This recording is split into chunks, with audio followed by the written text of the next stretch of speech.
FM 100.9, WLAF.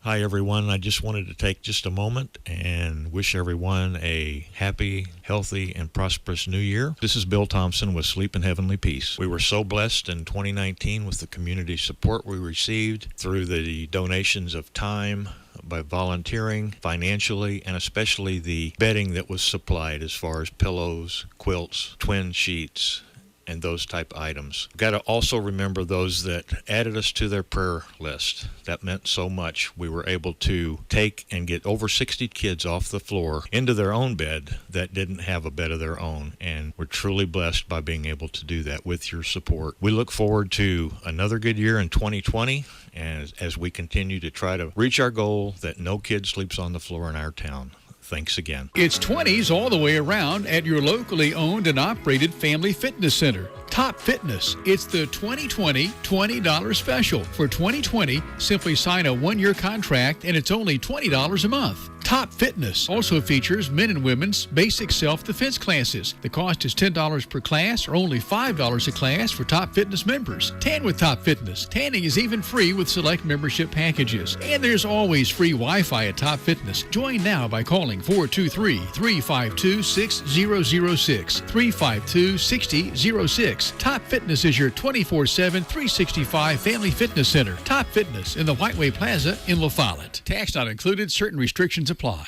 Here are the sign-up times when there's someone in the office at Top Fitness, Monday through Thursday, 8 a.m. until noon. Monday through Thursday, 5:30 p.m. until 8:30 p.m. Fridays, 9 a.m. to 5 p.m. and Sundays, 8 a.m. until noon. Serenity Massage Body Work and Wellness in Woodson Mall is your local home for relaxation. I contacted Holly, and within a couple of hours, I had an appointment.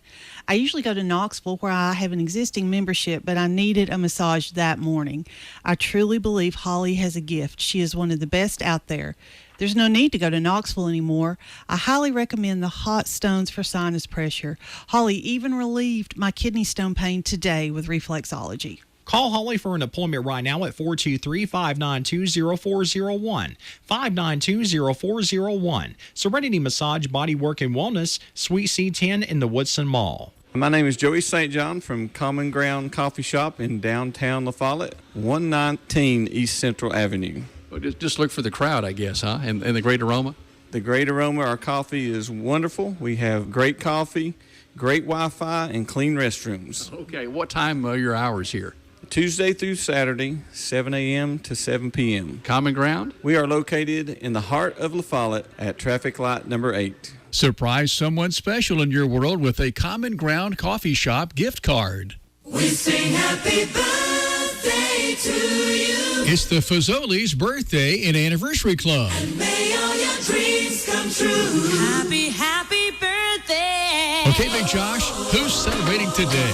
This is your birthday song. Well, Jim, we have a birthday today and a nice birthday and a nice name and all that kind of stuff. Well, okay, let's quit talking so big about it and get on here. That's right, okay. Rebecca Rose is celebrating a birthday today, and Rebecca Rose, happy birthday from your mother. So enjoy your day today on January the 17th. Tomorrow, January the 18th, a happy 38th to Miss Amanda. Amanda Sharp celebrates tomorrow with her 38th birthday. So Rebecca Rose and Amanda have great, great days on your special days. All right, and I want to tell you, we need to get your name in here because, you know, today's the big day, Jim. We Yes. get to announce our winners, and we would like to congratulate our birthday winner, Megan Enman. Megan was 33 yesterday, and our anniversary winner, Tess and Gary Hayes, celebrated on Tuesday. You all have each won 2 entrees and 2 drinks from Fazoli's. Congratulations. This is your birthday song. Every Friday morning, Big Josh selects one birthday and one anniversary winner. Each winner receives an entree and drink for 2 from Fazoli's. Fazoli's at Cumberland Crossing, La Follette. Fast, fresh, Italian. Fazoli's. Phone your birthday and anniversaries into us at 423-562-1450 for your chance to win. Happy birthday to you. WLAF. This is Brody Wright from WLAF.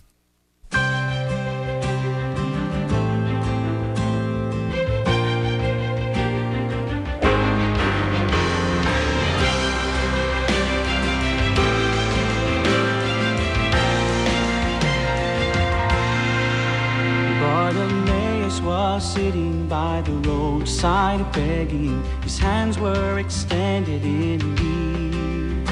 He had little hope of escaping his life. A blind beggar was all he would be. He heard a commotion, people had gathered. Someone said Jesus was nigh. He cried, Son of David, have mercy on me. And by his faith was given his sight. Make way for the Master, Jesus is passing by. Call out his name, he will bring new life. In him is the blessed hope for all men, that brings us from darkness to light. Your faith can make you whole today, for the Master is passing by. Yes, the Master is passing by.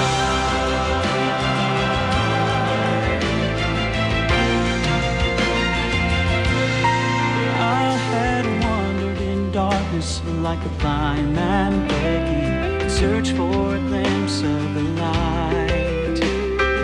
Waking each morning with fear and despair, still haunted by shadows of night. Then one day a preacher talked of a Savior. Someone took me by the hand. I cried out for mercy and he came to me. In a moment my new life began. Make way for the Master, Jesus is passing by. Call out his name, he will bring new life. In him is the blessed hope for all men, that brings us from darkness to light. Your faith can make you whole today, for the Master is passing by. Yes, the Master is passing by. It's 1 o'clock at WLAF La Follette. Time for CBS News. This is CBS News on the Hour, your home for original reporting. I'm Steve Kaif, and a figure from the Clinton impeachment more than 2 decades ago is joining President Trump's legal team in time for his impeachment trial in the Senate. Ken Starr, the independent counsel whose investigation led to the proceedings against Bill Clinton. White House correspondent Stephen Portnoy says others have been added too. Also joining the president's legal team, Alan Dershowitz, the noted defense attorney from Harvard Law, who says that he is very concerned that the impeachment of Donald Trump could establish a precedent for future presidents. He says it could weaken the presidency and weaponize impeachment as a partisan tactic. Secretary of State Mike Pompeo says he'll look into claims that the former U.S. ambassador to Ukraine was put under surveillance. That suggestion has surfaced in connection with Lev Parnas, the indicted operative who claims President Trump knew all about efforts to pressure Ukraine to investigate the Bidens. Pompeo spoke with radio host Tony Katz. I've not met this guy, Lev Parnas, to the best of my knowledge. I've never encountered, never communicated with him. We will do everything we need to do to evaluate whether there was something that took place there. I suspect that much of what's been reported will ultimately prove wrong. From New York, word is just in. A jury has been selected for Harvey Weinstein's sex crimes trial. Testimony is set for next week. A Delta plane skidded off a taxiway at the airport in Kansas City today. No apparent injuries. Ice and snow have made driving treacherous in parts of Missouri, Kansas. It's part of a winter storm system affecting the midsection and east today and tomorrow. Matt Langer heads up Minnesota's highway patrol. If you do have to go out, recognize that road conditions will likely be terrible across most parts of the state. Both today with the heavy snow, tonight with the wind, and tomorrow with the cold that contributes to icy conditions. It's cold right now inside Jonathan Streeter's house in western Washington state. Power's been out for several days in some rural towns after storms. Finally, people are starting to notice because we can't call 911. We're running out of supplies. The water's not working. So it's coming a crisis. New information emerging about the impact of Iran's missile attack last week on 2 U.S. bases in Iraq. CBS's Cammie McCormick is at the Pentagon. The U.S. Central Command says several American troops were treated for concussion symptoms. They're still being assessed. Some in Kuwait, some in Landstuhl, Germany. All are being screened for traumatic brain injuries. The military says they'll return to duty if they're deemed fit. The administration had said no Americans were harmed in the Iranian strikes. Wall Street right now, the Dow is up 27 points. The NASDAQ is ahead 4 points. This is CBS News. This is WLAF, La Follette. From West Elm Street all the way over to North 5th Street, hometown sports talk show host Keith Hatfield is on the air. Whether he's on the court, in court, or holding court, he's ready to talk sports. Hatfield grew up right here in La Follette, is a Campbell County Cougar, and welcomes you to his weekly sports talk show, Holding Court. Now, your host for Holding Court, Keith Hatfield. Good Friday afternoon, everyone. Welcome to Holding Court on WLAF AM and FM and 1450WLAF.com. Big sports weekend ahead. Conference championship games in the NFL. Let's just get right to it now. Go to the Grace Rehabilitation Celebrity Hotline and bring in our friend John Bryce. John, how are you doing today?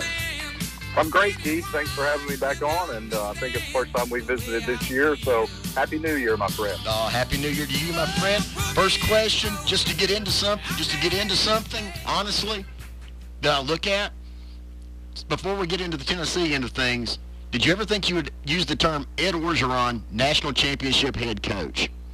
No, I tweeted it out earlier this week, Keith, that it was 10 years ago.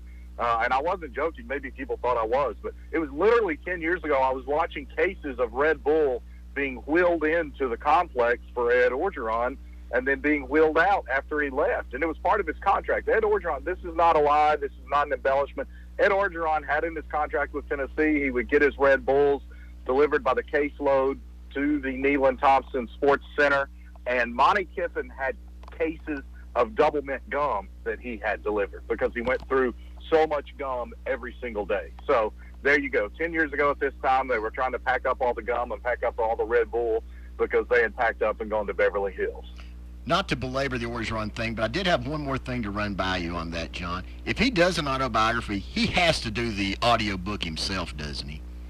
Oh, he has to. Can you imagine? It would have to shatter all records. The only thing I could think that would ever even come close would be if Tom Hanks did a Forrest Gump audio book. I can't imagine anything else would be comparable. Getting on to Tennessee now, John. A little bit of football news this week. Not a great surprise, but Jared Garantano announcing he would come back for his senior year at Tennessee, to the, I think, unnecessary chagrin of some Tennessee fans. Any surprise on your part that was his decision?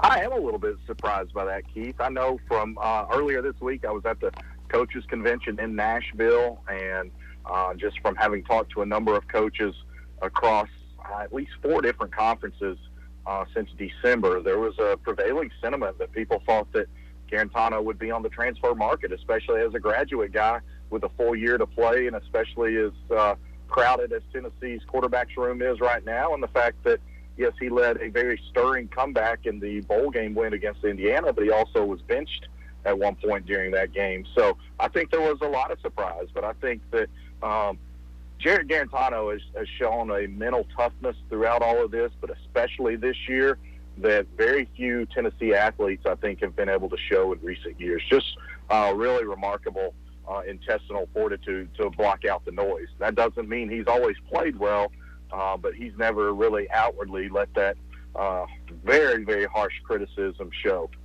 Is that probably the main, would you take that as being the main reason he's coming back, is that he's there to actually see through what he started?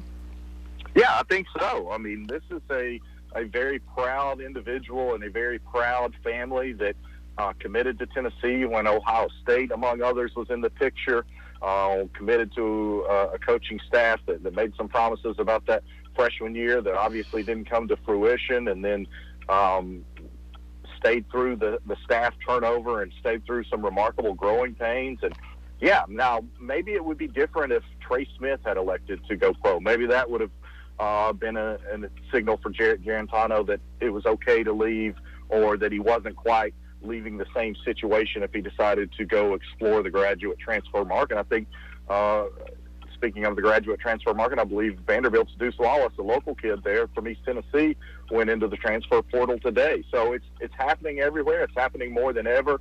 But I do think that it's testament to Jarrett's toughness, his character, and I also think it's testament to what he believes Tennessee can do next year, because they do bring back an awful lot, particularly on that offensive side of the ball.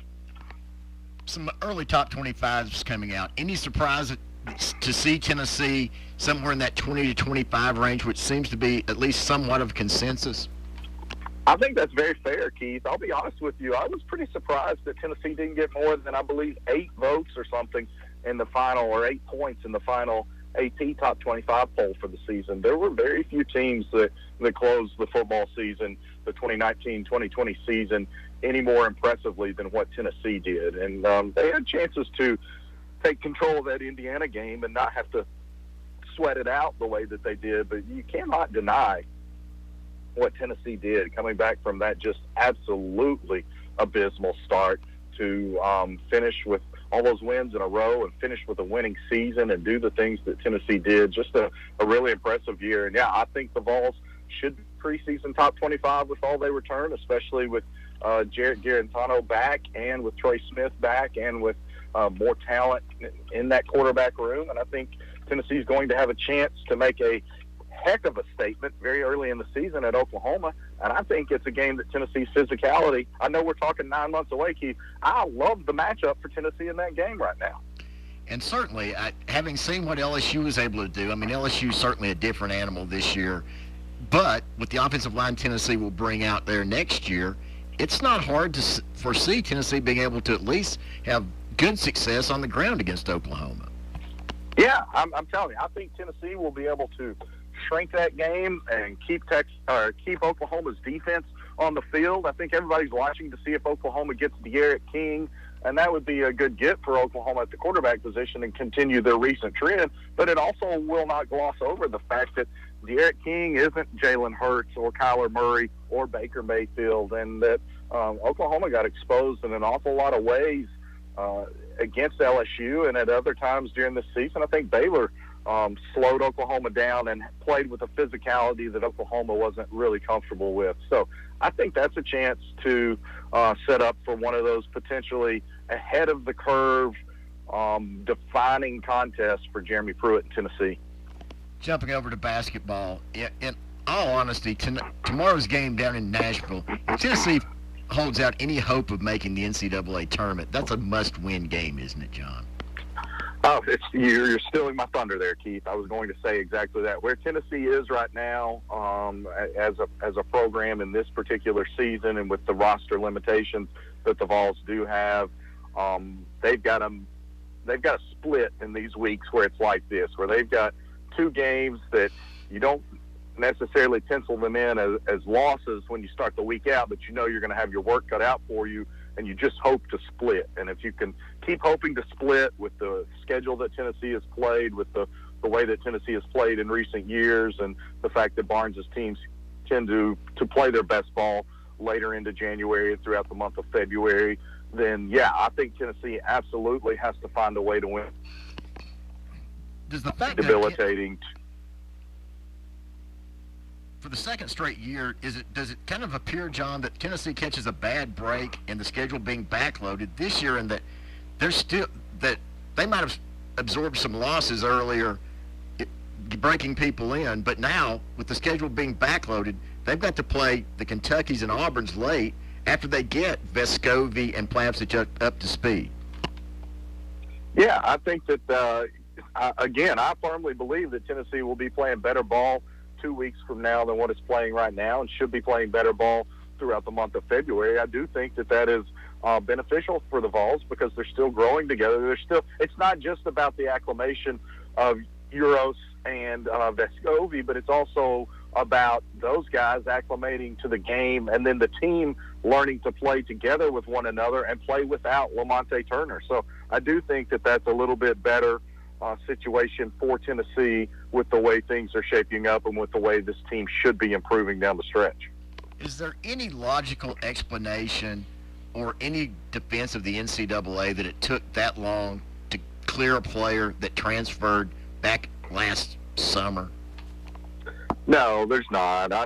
I've given up trying to understand, and we're all guilty of saying NCAA this and NCAA that, but the fact of the matter is the NCAA is made up of a bunch of committees of people from colleges all over the country. So I would be more concerned about viewing who is on that appeals committee for the NCAA, what schools they represent. Maybe did Arizona State come around and write a letter or do something that allowed Tennessee to get this waiver granted at this point in time, or did they just determine that there was some sort of process with Euros transferring to Tennessee that they didn't like, and so they tacitly made him sit out the non-conference portion of the schedule? I don't know. I think that the more the money gets involved, the higher the money goes every single year, we deserve more transparency. And I say we more so as fans of college athletics, not we as the media. The media is owed nothing. But the people who invest their time and money into the sports, I think, deserve a lot more transparency than what we get.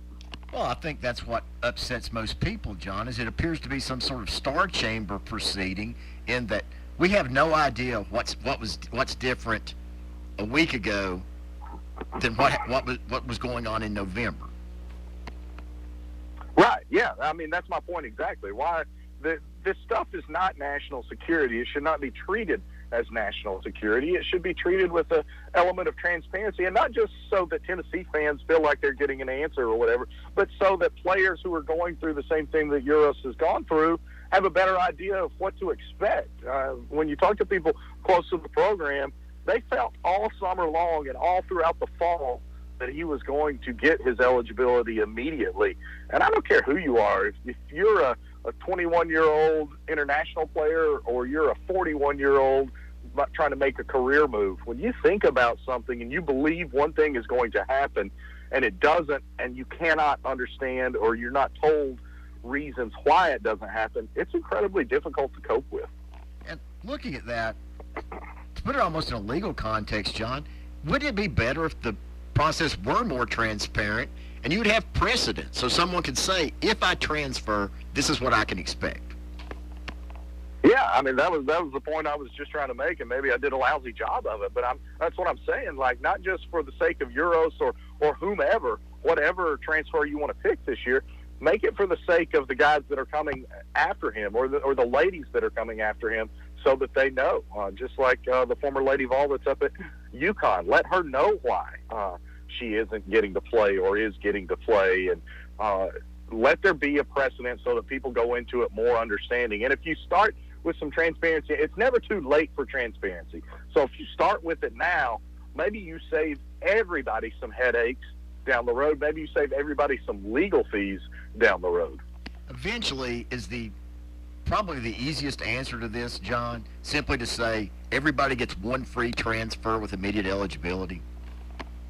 You know, I've heard that proposal, and I think there's probably some merit to that proposal. I do think there's still some danger with that, or maybe, I shouldn't say danger, but maybe there's some drawbacks to that. I think it should be allowed if a player, regardless of the sport, has not yet begun his or her clock. If that player has not yet played for a school, then yeah, I think they should be able to transfer and have immediate eligibility wherever they go. Maybe if it's a third-year player or a second-year player who's figured out he or she is not getting the playing time, then I can see it being a little bit different and you wanting them to sit out for a year. But I think if they've yet to begin their clock and they've spent a redshirt freshman year or whatever, yeah, go let them transfer out and have immediate eligibility. Because, look, I don't know that I make the best decisions right now. I know I wasn't making the best long-term decisions at age 18.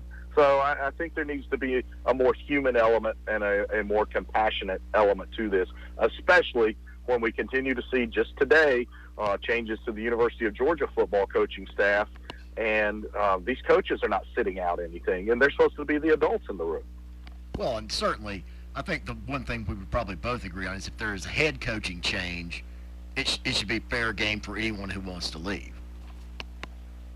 Yeah, oh, absolutely. And it should be that especially if you're an upperclassman, you're allowed to transfer in that scenario with immediate eligibility. So again, until they hold the adults who are making all the money, and that's a whole other topic maybe for another day's show, but until they hold the adults making all the money to similar standards to the student athletes who are not, then I think you're going to continue to see this clash and this divide.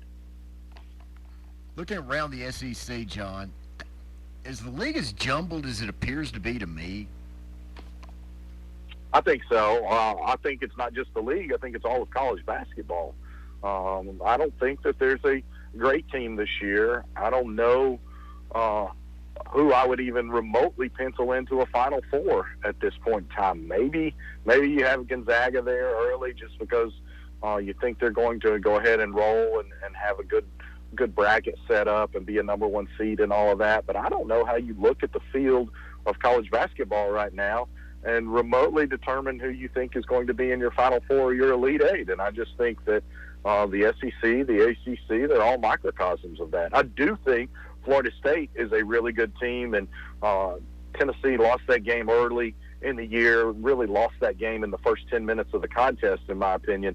But that loss is only going to continue to help Tennessee throughout the course of this season, especially if the Vols can still win on the road at Vanderbilt. But, yeah, absolutely, Keith. I mean, the league is wide open. I thought Alabama had a chance to upset Auburn the other night. I didn't think Alabama could win by 20 points against undefeated Auburn, but maybe Bama is now a basketball school. Well, boy, that would upset some people. Come on, Keith. I needed a laugh. Oh, no, there's no doubt about that. Well, to your point earlier, we were on the verge of having a top four in the AP poll this week of Gonzaga, Baylor, San Diego State, and Auburn. Yeah, I mean, that's just absolute chaos. And I guess you could see it off of the way Auburn closed last year and Gonzaga as well. But I don't think anybody saw those other two coming, especially with some of the ups and downs that Drew has had at Baylor through the years and an inability to win away from Waco. But they sure sent a big-time statement last Saturday in Lawrence, Kansas at the Fog, and that was no fluke. I mean, Kansas had like a 20-15 lead in that game, Keith, and the next thing you know, Baylor closes the half and is up like 37-24 at the break or something crazy. Well, and you see results like that. North Carolina sitting barely above 500. Clemson in back-to-back games winning for the first time ever in Chapel Hill, then beating Duke. It certainly appears. My guess is brackets will be torn up at record paces this year.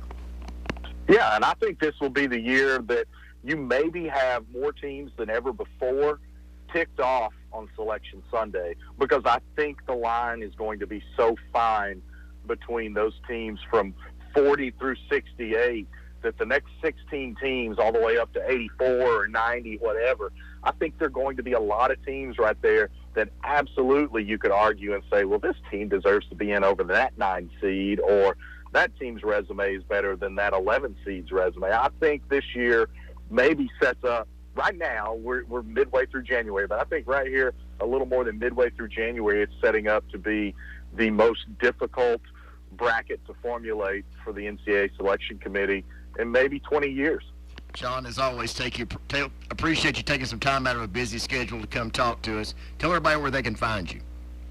Well, you can find me on Twitter at John D. Bryce 1. I still drop a lot of Vols news there. The TSSAA hired me. I'm getting to do a lot of really enjoyable feature stories about high school athletics across the state of Tennessee.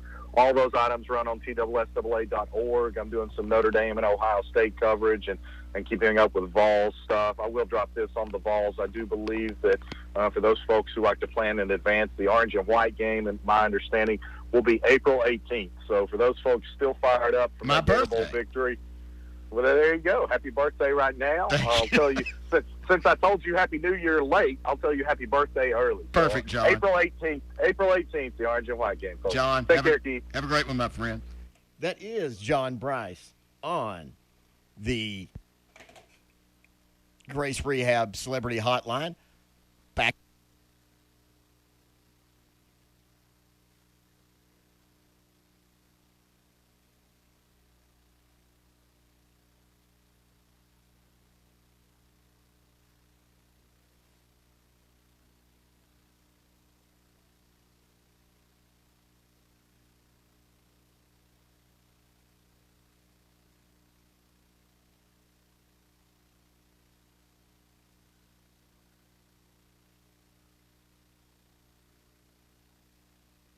Now's the best time of year to get more for your money on a new Mahindra. Enjoy 0% interest or save thousands of dollars on a rugged Mahindra tractor. That's more for less on many of Mahindra's best-selling models with tractors that deliver more lift capacity, fuel efficiency, and built-in weight. Save more on Mahindra today. Quality Outdoor Equipment is your home for Mahindra, Indian Mountain Circle, Jacksboro. Stop in today and see Ed, Trina, Mike, and the crew at Mahindra. Quality Outdoor Equipment, locally owned and operated. 0% APR financing available for a limited time only. See us or go to MahindraUSA.com for more information. If you are covered by Medicare and TennCare, you have the opportunity to select a Special Needs Advantage plan.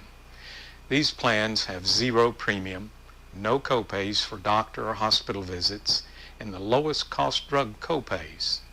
All 4 of our health insurance providers have these plans, but you say you already have these benefits under Medicare and TennCare. So why consider adding a Special Needs Advantage plan? Because not only will your current benefits be expanded, you will receive additional benefits. Here's what else: a larger selection of physicians, broader drug coverage, full dental coverage up to $5,000 a year, hearing aid coverage, $350 a year for eyewear, silver sneaker gym membership, and 100 trips a year you can schedule to see your physician, hospital, or pharmacy. You can sign up for these plans, and you can also change from your current plan anytime during the year. It makes sense to find out about this additional coverage to further expand your benefits. My name is Hugh Neal, and I'm an agent with Hare & Cannell. I have been helping individuals in the area for more than 5 years out of our office at the Riggs Center in La Follette. I'm in the office from 9 until 4 every Tuesday and Friday. I am licensed with the 5 major health companies that provide Advantage plans in this area. I'm also licensed with a dozen companies that provide supplement or Medigap plans. Weighing your options is critical in choosing a plan. I can help you find the plan that meets your needs. Please drop by my office in the Riggs Center here in La Follette and see me, Hugh Neal, on Tuesdays and Fridays. It is better to look before you leap. This is Holding Court with Keith Hatfield on WLAF. And we are back on a Friday afternoon. Certainly a winter Friday afternoon. You're in La Follette tonight. Cougar basketball at Carnes tonight. 5:30 tip-off girls game, boys game to follow. College basketball is certainly heating up, and to discuss that, we bring in now our friend Mike DeCourcy. Mike, how are you today? I'm well, Keith. How are you? Oh, no complaints. Just as was speaking to the previous guest, we were very close to having a top 4 of Gonzaga, Baylor, San Diego State, and Auburn in next week's poll. What kind of odds do you think you could have gotten on thinking that would ever be the top 4 in an AP poll? Yeah, it's I just got done doing my bracket for FoxSports.com that'll be out in a little bit, and it's not far from that on the top line. I can tell you that. It would have been interesting if, I had been, over the course of my first 3 brackets, seeding Auburn number 1, and that was offending all kinds of purists. But my position on that was simple. You show me an SEC team that's not going to be a 1 seed if that's the way it is on Selection Sunday. Okay? Like, it's possible they could leave somebody else from another league off the top line if they're undefeated. But I don't care what schedule, whatever they play to date. If Auburn's undefeated on Selection Sunday, they're going to get a 1. So, for me, it was a no-brainer. Now, once they lost that game to Alabama, it was a little easier to take them down and put them somewhere else. But I do think that we've had a very unusual season, and I'm not sure that even with that, we're not going to wind up with some sort of normalcy at the top of the bracket when it actually is real. But it'll still have been a very wild way to get there, and those teams will still have, the awareness that they're within reach of a lot of other teams. North Carolina without Cole Anthony, is that probably the most Are you surprised that Cole Anthony made that big a deal? His loss essentially made North Carolina an under 500 team. I'm not sure I'm surprised that they're not good without him, because I worried in the preseason about whether they had enough wing play. They did not do a good enough job at Carolina in planning for that. I think a year ago they thought, okay, well, and I mean, not only mean a year ago, I mean before last season, they thought, okay, we won't have Nasir Little for more than just this year, but we'll have next year coming back. We'll have Kobe White, and then we're going to try to take our best shot at getting Cole Anthony. I think they knew they had a pretty good shot at that. Teams always have an idea of who they can or can't get. But once Kobe started to play, it was like, I mean, by this time last year and probably well before, it was like, well, he's not going to be around long. I mean, he's not playing a second season. And they didn't react well enough to that, because it wasn't just he. I mean, Kenny Williams was going to be gone. He was a senior. Cam Johnson was a senior. I mentioned Nasir. He was going to go because he was a one-and-done guy. So they didn't plan well enough for that, and that's how they wound up where they are. Cole could take the offense so far, but if he's not carrying it, who is? Is Florida State being kind of underestimated as a contender to win the ACC? I don't know how people are saying. I mean, really, we're down to, 3 contenders. So I don't know if they're being underestimated or not. I will say that in the preseason, I didn't expect a ton. I thought they'd be a tournament team, but I didn't think they'd be great. And I saw them in person at Indiana, and I thought they were fine, but I didn't think they were great. But the one thing they've been able to manage that very few others have is a consistent level of performance. They are who they are pretty much every night. And that's good enough to beat a lot of people. And they don't dip down. And the advantage they have in this year's ACC is if you're pretty good and you're there every night, there's not a lot of people that are going to say, well, it doesn't matter if you're pretty good or not because we're really good, or we're pretty good and we're at home, or whatever. And so they win a lot of games because they don't have the challenges in the ACC that they ordinarily would. And so that being really consistent in this year is going to carry you a long way, especially in the regular season. And then once you get in the tournament, if you stay that consistent, and if you bring your A to B plus game pretty much every time, a lot of teams out there can't pull that off. Looking at, a lot of people are critical of Scott Drew over the years, and I'll put myself on that list for various things. Is he essentially getting to the point where his critics just have to go ahead and just pull the plug on any criticism at this point? Well, you'd think they would. I mean, I think the thing that they missed, first of all, is how challenging it was to rebuild that program. I mean, some of the things that come up now as really bad episodes are really difficult rebuilds because of bad episodes. I mean, and I talk about Indiana after Knight. I mean, it was a vast wasteland, and Tom Crean got him back to winning the league twice in 5 years, and making the tournament, I think 5 out of 7 years or something like that. Or what happened with Mick Cronin after the Huggins deal, where they allowed recruiting to basically shut down for a year and a half. So he comes in and there's basically no players. And so then he gets it, and they get back to the tournament 9 times in 10 years. 9 times in a row, actually, my bad. And so those kinds of rebuilds were hard, and Baylor was way past that. I mean, they had one player allegedly kill another player, and they had their program shut down for half a season. And they were not allowed to play any games, non-conference games. I don't remember what year it was, 2004, 05, or 05, 06. We're not playing any non-conference games. They had half a year. No one's had anything like that.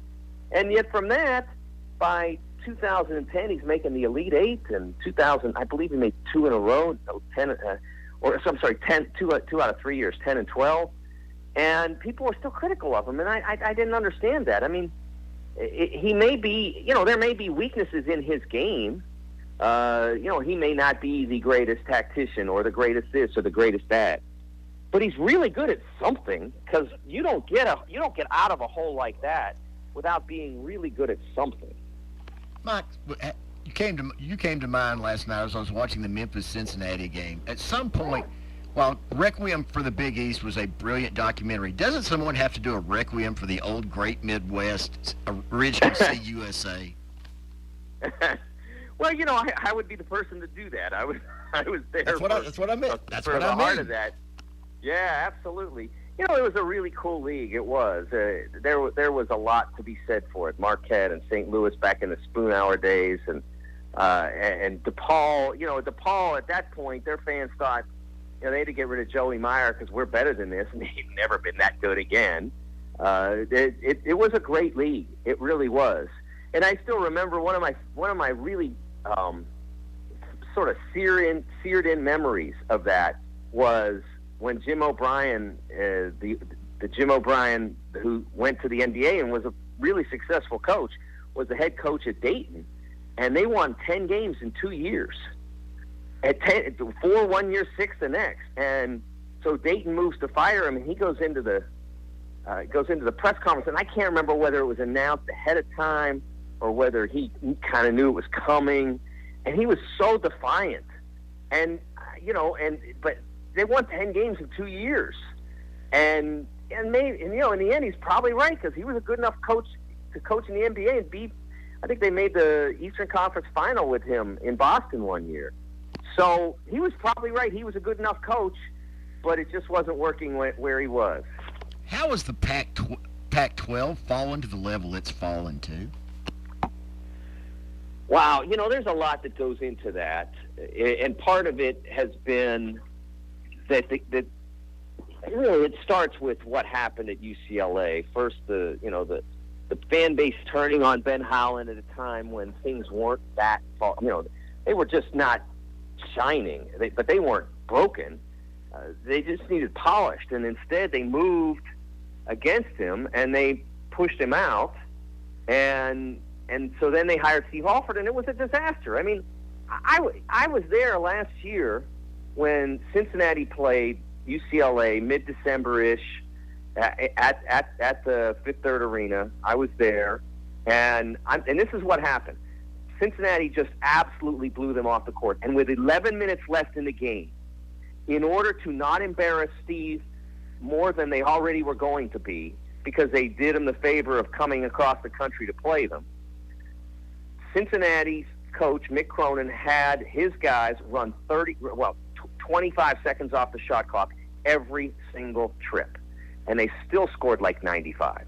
I mean, it could have been 125 easily. And they just they slowed the game down, and they dragged it out, and it was like 95-60 or whatever it was. But it was an absolute implosion disaster, and that was that. And people say now, well, look, we just lost to UC whatever. This is like the low point. No, that was the low point, because that was when you knew that even though they had some guys, it didn't matter. They were not a good team. They were a bad team, and so. That now they're trying to rebuild, and people are already agitating. Mick's out there trying to instill a winning culture, and because some of the guys aren't buying, and the team's not winning, people are like, "Well, geez, we should be better than this." Like, you're never getting better if you don't stop this, And then they say they're not spoiled. Well, you've had this guy for a month and a half, and you're complaining already. So how are you not? If you don't give this guy a chance to fix everything that was broken over the last 6 or 7 years, you give him 7 months to fix it, it's never going to get better there. Better under-the-radar story so far this year, Rutgers or Duquesne? Oh, that's not fair, because they're both two of my favorite stories. First of all, Steve Peichel is one of the best people. He is just fantastic, and he's doing an amazing job there. But, for me, if I have to pick between the two, I got to pick Duquesne, because my career as a college basketball writer started covering Duquesne. That was my first beat, 1987, 88? Yeah, 1987, 88 was my first year on a beat, and And I covered them, and they were horrible, and they were horrible the year after, and they were horrible the year after that, and they finally got themselves to be NIT good in around 94, I should say. They finally got themselves to be NIT good in 94, and the AD at the time, after they took a step back from that NIT team, fired the coach, John Carroll, who also went to the NBA and did okay. Then they were terrible for years, and then they hired Ron Eberhard, Bob Huggins' buddy, in now around 08 or 07, somewhere in there, and Ron got them better, and they made the A-10 final even. They were like within sight of their first tournament bid since '77, despite having several players shot. Yeah, not long after that was his first team. And so then they go and they make that final and they win. You know, they won a bunch of games, and they even recruited T.J. McConnell, and T.J. was going to leave, and so they were going to lose some other players, mainly because they weren't that great, and T.J. had a chance to go play at Arizona, and so the AD there fired him, and they got worse again. So you have to they have, for a program in a top 10 league over the last 40 years, they have been the absolute worst. They are the worst. Do you think DePaul is bad? No, these guys are worse. You think somebody, maybe Nebraska for years was bad? Nope, these guys were much worse. Duquesne has been the worst program in a top 10 league over the last 4 decades. And now they're good. And that's all Keith Dan brought. He's a fantastic coach.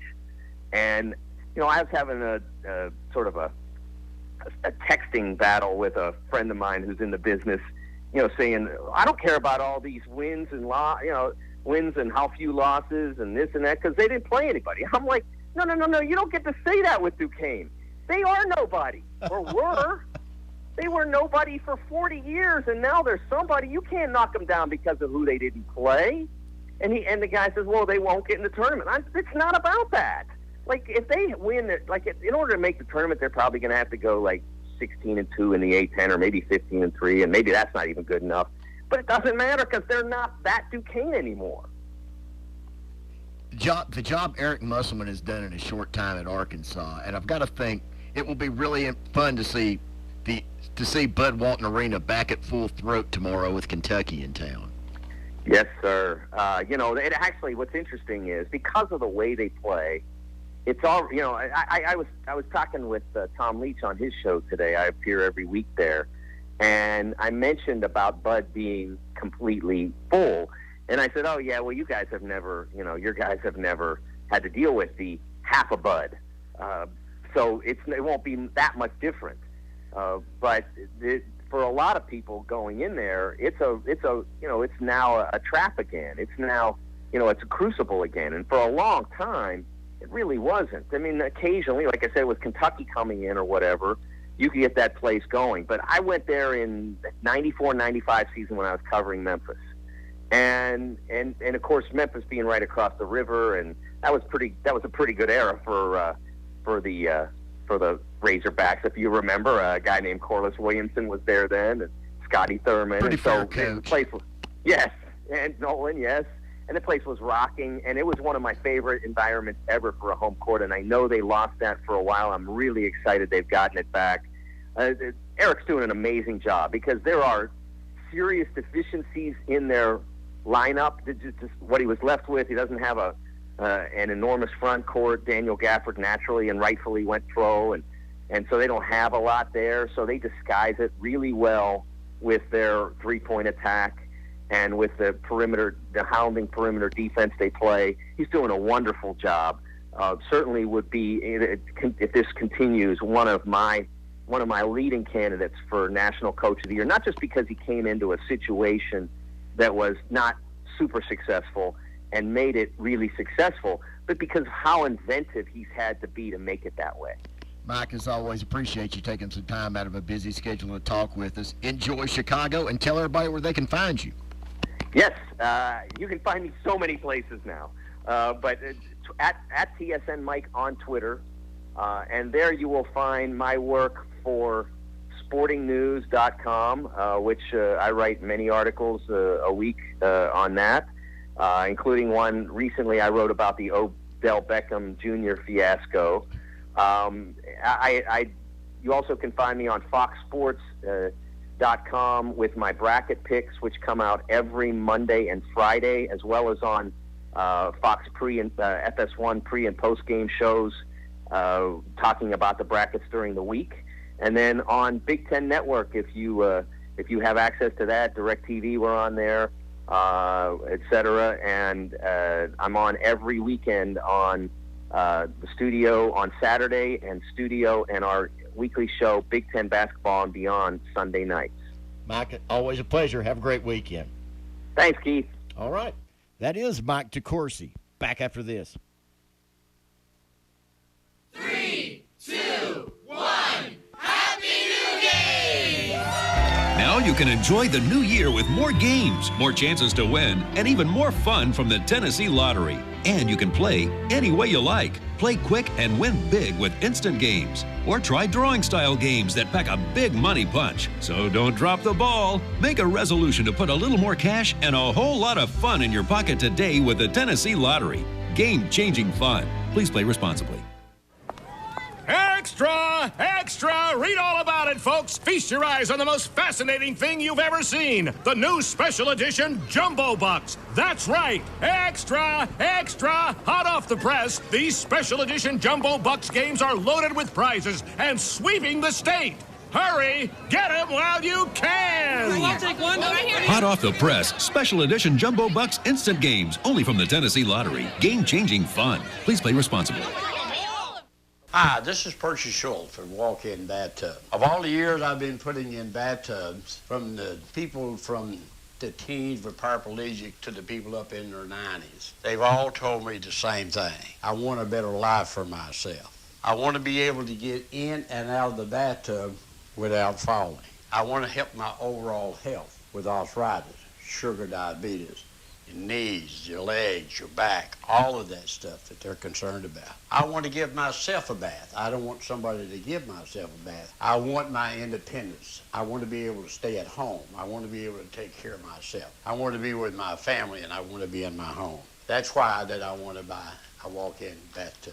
Because I know one thing, what good is life if you don't have your health? And if I don't do something about it, who's going to? This is Percy Short. Come by the showroom, take a look at the walk-in bathtub, see what I can do to help you. I'll turn the water on for you. God bless, thanks, have a great day. We're all picky about our produce, and whether you're a thumper, a sniffer, a squeezer, or just plain particular, we promise no one is more picky about produce than Food City. That's why we're introducing our Picky Promise. Whether it's from farms down the road or tropical produce from the ends of the earth, we guarantee it's fresh or we'll replace it. You see, we're picky about produce, so you don't have to be. Food City, value every day. You're listening to Campbell County's very own sports talk show, Holding Court. Now, back to your host, Keith Hatfield, over WLAF. And we are back. Friday afternoon, Campbell County basketball tonight at Carnes, 5:30 tip-off. Cougars and the Beavers at Carnes tonight. Again, this year, you can look at the top of the Southern Conference standings, and you find this man, our friend Coach Steve Forbes. Coach, how are you doing? I'm doing great, Steve. Thanks for having me on again. Always a pleasure.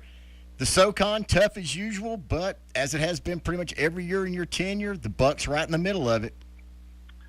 Yeah, the league was at an all-time high last year, and I think we're close again this year. Probably have a deeper league this year, where last year the top four teams kind of ran away from the rest of the pack. Where I think this year we've got the top four teams, and then Western Carolina, Chattanooga, playing really well right now. In fact, we have to go to Western Carolina on tomorrow and play them, and it's going to be a really tough game. Wait, so you're going into that giant airport in Cullowhee tomorrow? No, we're going to be taking the bus. we don't be flying down to Cullowhee. I can promise you that.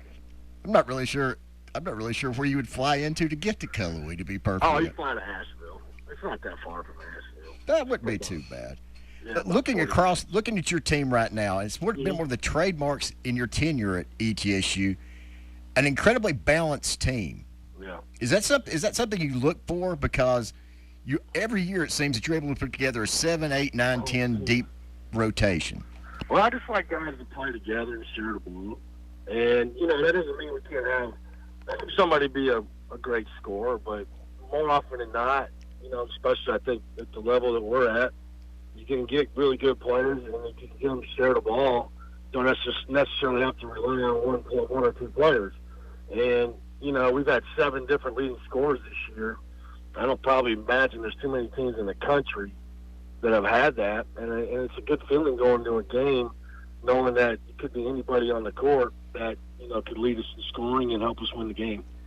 Is that an advantage? And also that it's got to make you a tough team to scout. I mean, I would think so. Our leading scorer comes off the bench, Trey Boyd, and so I would imagine there's a lot more personnel you got to put on the scouting report than your normal probably teams. But I've always had teams like that. Even when I was a junior college coach, I remember my last year at Barton County, my leading scorer came off the bench, averaged 18 a game. So it's nice to have that punch coming off the bench in 15, 16-minute mark when the game's maybe loosened up a little bit. Is the rise of the Southern Conference kind of, I guess, evidence of a bigger movement across college basketball, and that we were one game essentially away from having a top 4 in the AP poll this week of Gonzaga, Baylor, San Diego State, and Auburn.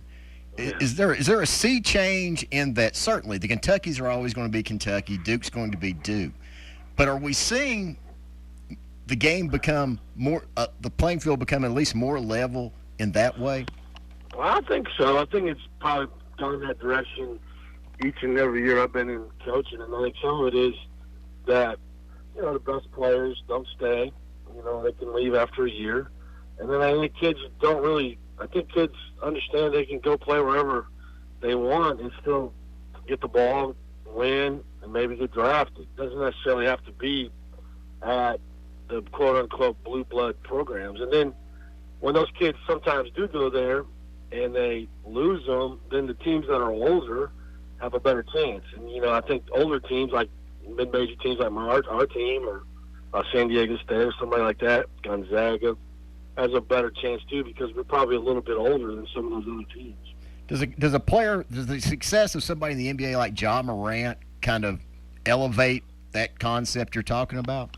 I mean, it should. You never know. I mean, I always kind of wonder, like kids what they're thinking. But I think when guys like Ja Morant go and have success at Murray State, and a lot of other stories like Lillard and Paul Millsap and there's Fred VanVleet. There's all kinds of guys that have left that level and done well. And I think that what happens is, the more that happens, I think you see more kids not afraid to make that move. And as you said, you don't have to. In a position, you can have players that see that I can go play 25 minutes a game much earlier at a good program like ETSU than, okay, I might have to go bide my time somewhere else. But yeah, it's about opportunity. That's one of the things that I always try to sell in recruiting is the opportunity to win and the opportunity to play. And, it's kind of tough to put up numbers when you're not playing. And NBA guys will go, they're going to go to any game, any level to see a guy if a guy can play. And so I think that's a big selling point for a lot of us when we're out there recruiting is just the opportunity to not only come and play in a really good program and win, but also get the ball and put up numbers. Has the transfer, I don't want to call it an epidemic, some people do, has that also kind of leveled the playing field in that you see guys a lot of times take a step back from, okay, I'm not playing at Purdue, I'm going to go to Ball State?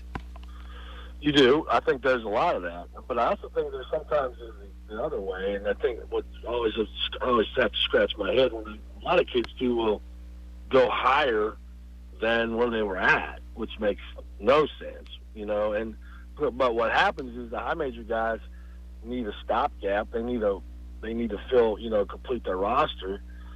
So those graduate transfers are a lot of times very competitive because there's no, if it doesn't work out, it doesn't work out for those guys. They don't have to worry about it. They can keep moving and recruiting. Where, for us, when we get a graduate transfer, like maybe we need him to come in and play and be good. Where it's just kind of a crapshoot, I think, at the high major level. I do see, but you do see kids that do, I had Geelong Gwynn my first year. He averaged 3 points a game for 3 years at Cincinnati.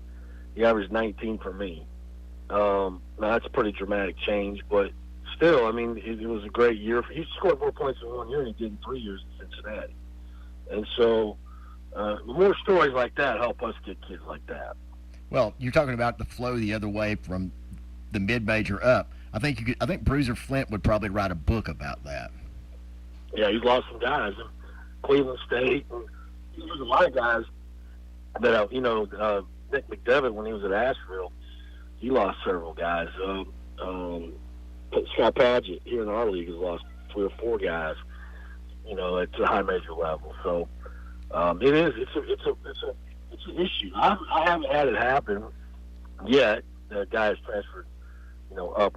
I had one player transferred in the 5 years I've been here now as a starter, and he left last year and went to the Mountain West. But typically, kids, when they leave this level and they're successful, they try to go high major. Looking at your schedule going forward, what's the main thing that you think right now you guys need to tighten up a little bit across the board?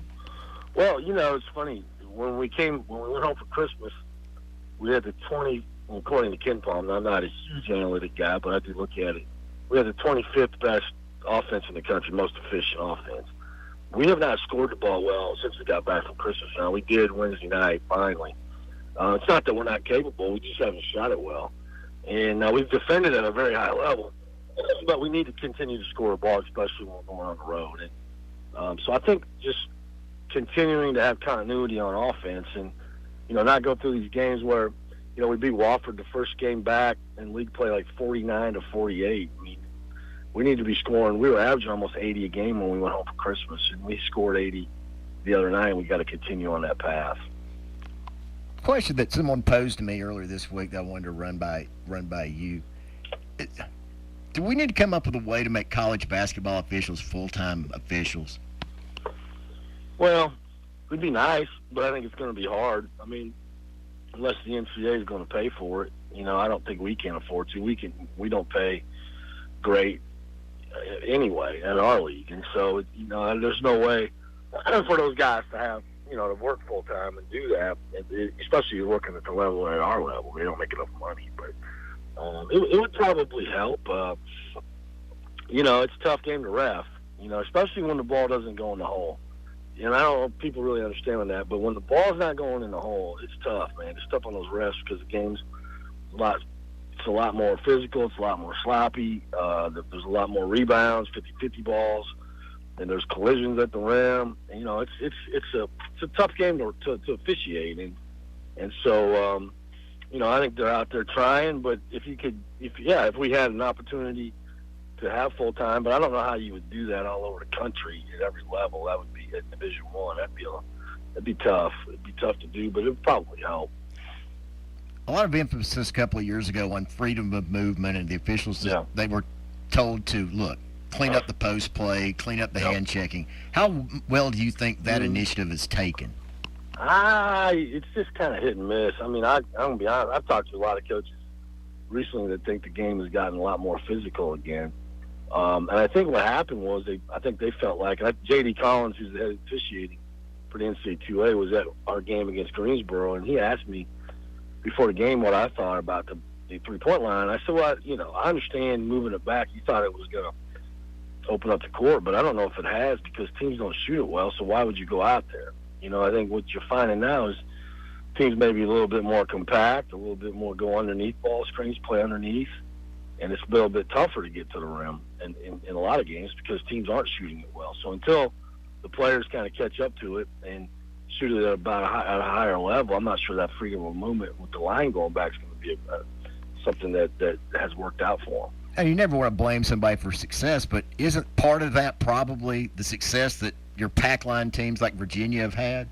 Yeah, well, I think and it's low possessions and not very many, and it's low scoring, and that doesn't attract people to the to TV to the arenas. Now, obviously, it does at Virginia because they won the national championship, but it does make for a very pleasing game to watch at times.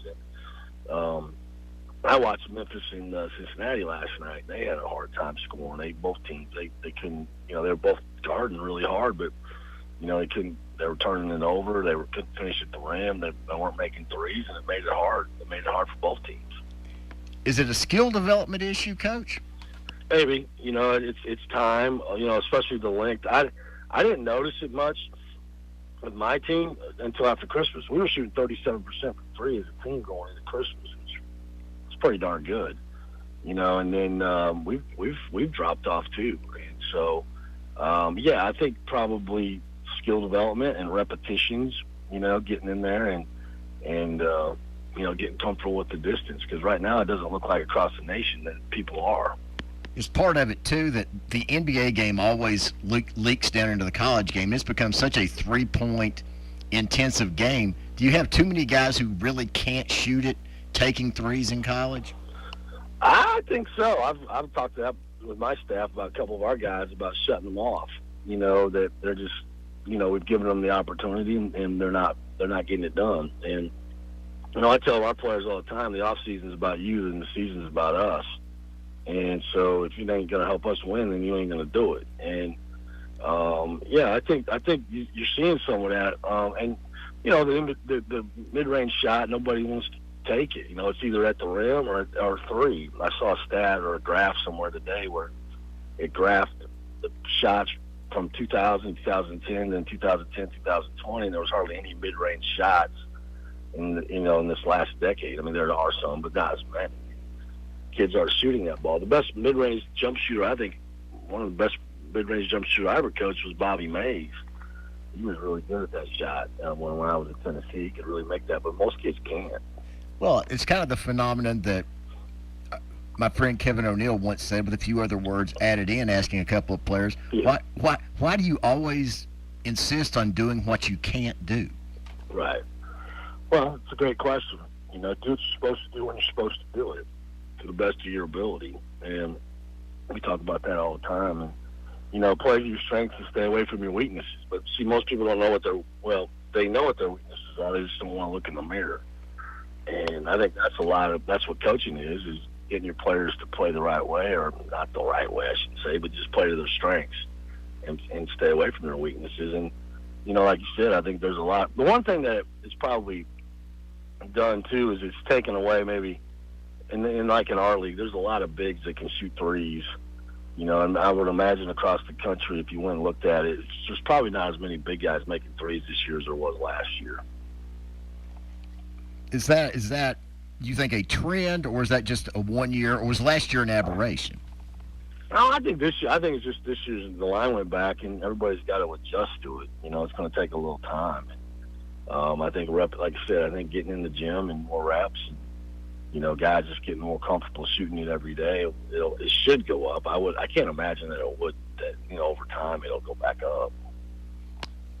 Obviously, you certainly intend to be there. As you go down the stretch in the league, who do you think the other three teams you'll be battling it out with are likely to be? Well, Greensboro is really good, and they've got a veteran team, and they got a great coach, and Furman's really good. We lost down there in early January. Again, great team, great coach. Wofford, they play Furman tonight. That's a big game for them. They maybe could take a step back if they lose that one. I could see Western Carolina being in the mix here with our big game coming up tomorrow, and even Chattanooga. I mean, they've only lost twice, and they're playing well. So I think I do think us, Furman, Greensboro, probably should be there in the end. But whoever else is there, I think it kind of remains to be seen. Coach, it's always a pleasure, my friend. Enjoy Cullowhee, and we'll talk again soon. Yeah, I don't know if you saw it last night. Hugs had his bobblehead on Twitter, and I proposed a trade for his bobblehead for my bobblehead, but he didn't respond. But my guess is that you're going to have to go to Morgantown and play. That'll be his deal. Well, that's not happening. But I can promise. This is what I do know about Hugs probably. He probably doesn't do his own Twitter, would be my guess. He probably has somebody, one of those young boys around him, probably doing it. So I might have to give him a hard time when I see him. Always a pleasure, my friend. Keep winning. We'll talk. See you. Yep. That is Steve Forbes on the Grace Rehab Celebrity Hotline. Back after this. Dr. Dan's new clinic is now open. La Follette Family Clinic and Pediatrics is now open on the 4-lane highway in La Follette, 2425 Jacksboro Pike, right beside Grace Rehab. Dr. Dan and staff want to let everyone know that they're accepting new patients, all insurance, and offer a sliding fee scale. And they're treating all ages of patients. 2 new nurse practitioners also join the staff, Carrie Mead and Jenny Carter. Dr. Dan's been serving Campbell County for more than 20 years, and he welcomes you to his new clinic, La Follette Family Clinic and Pediatrics, Monday through Friday, 8 a.m. to 5 p.m. For an appointment, call 423-566-4748, 566-4748. The La Follette Family Clinic and Pediatrics is now open in its new location. Income tax time is coming up. Hello, good folks of Campbell County. Good to talk with y'all again. This is JR at JR's Tires down here in La Follette, Tennessee, 811 Jacksboro Pike. We also have a store down in Caryville on John McGee Boulevard. We got wheels in stock, $50 off of what we have in stock on a set. We've got all kinds of mud grips for those that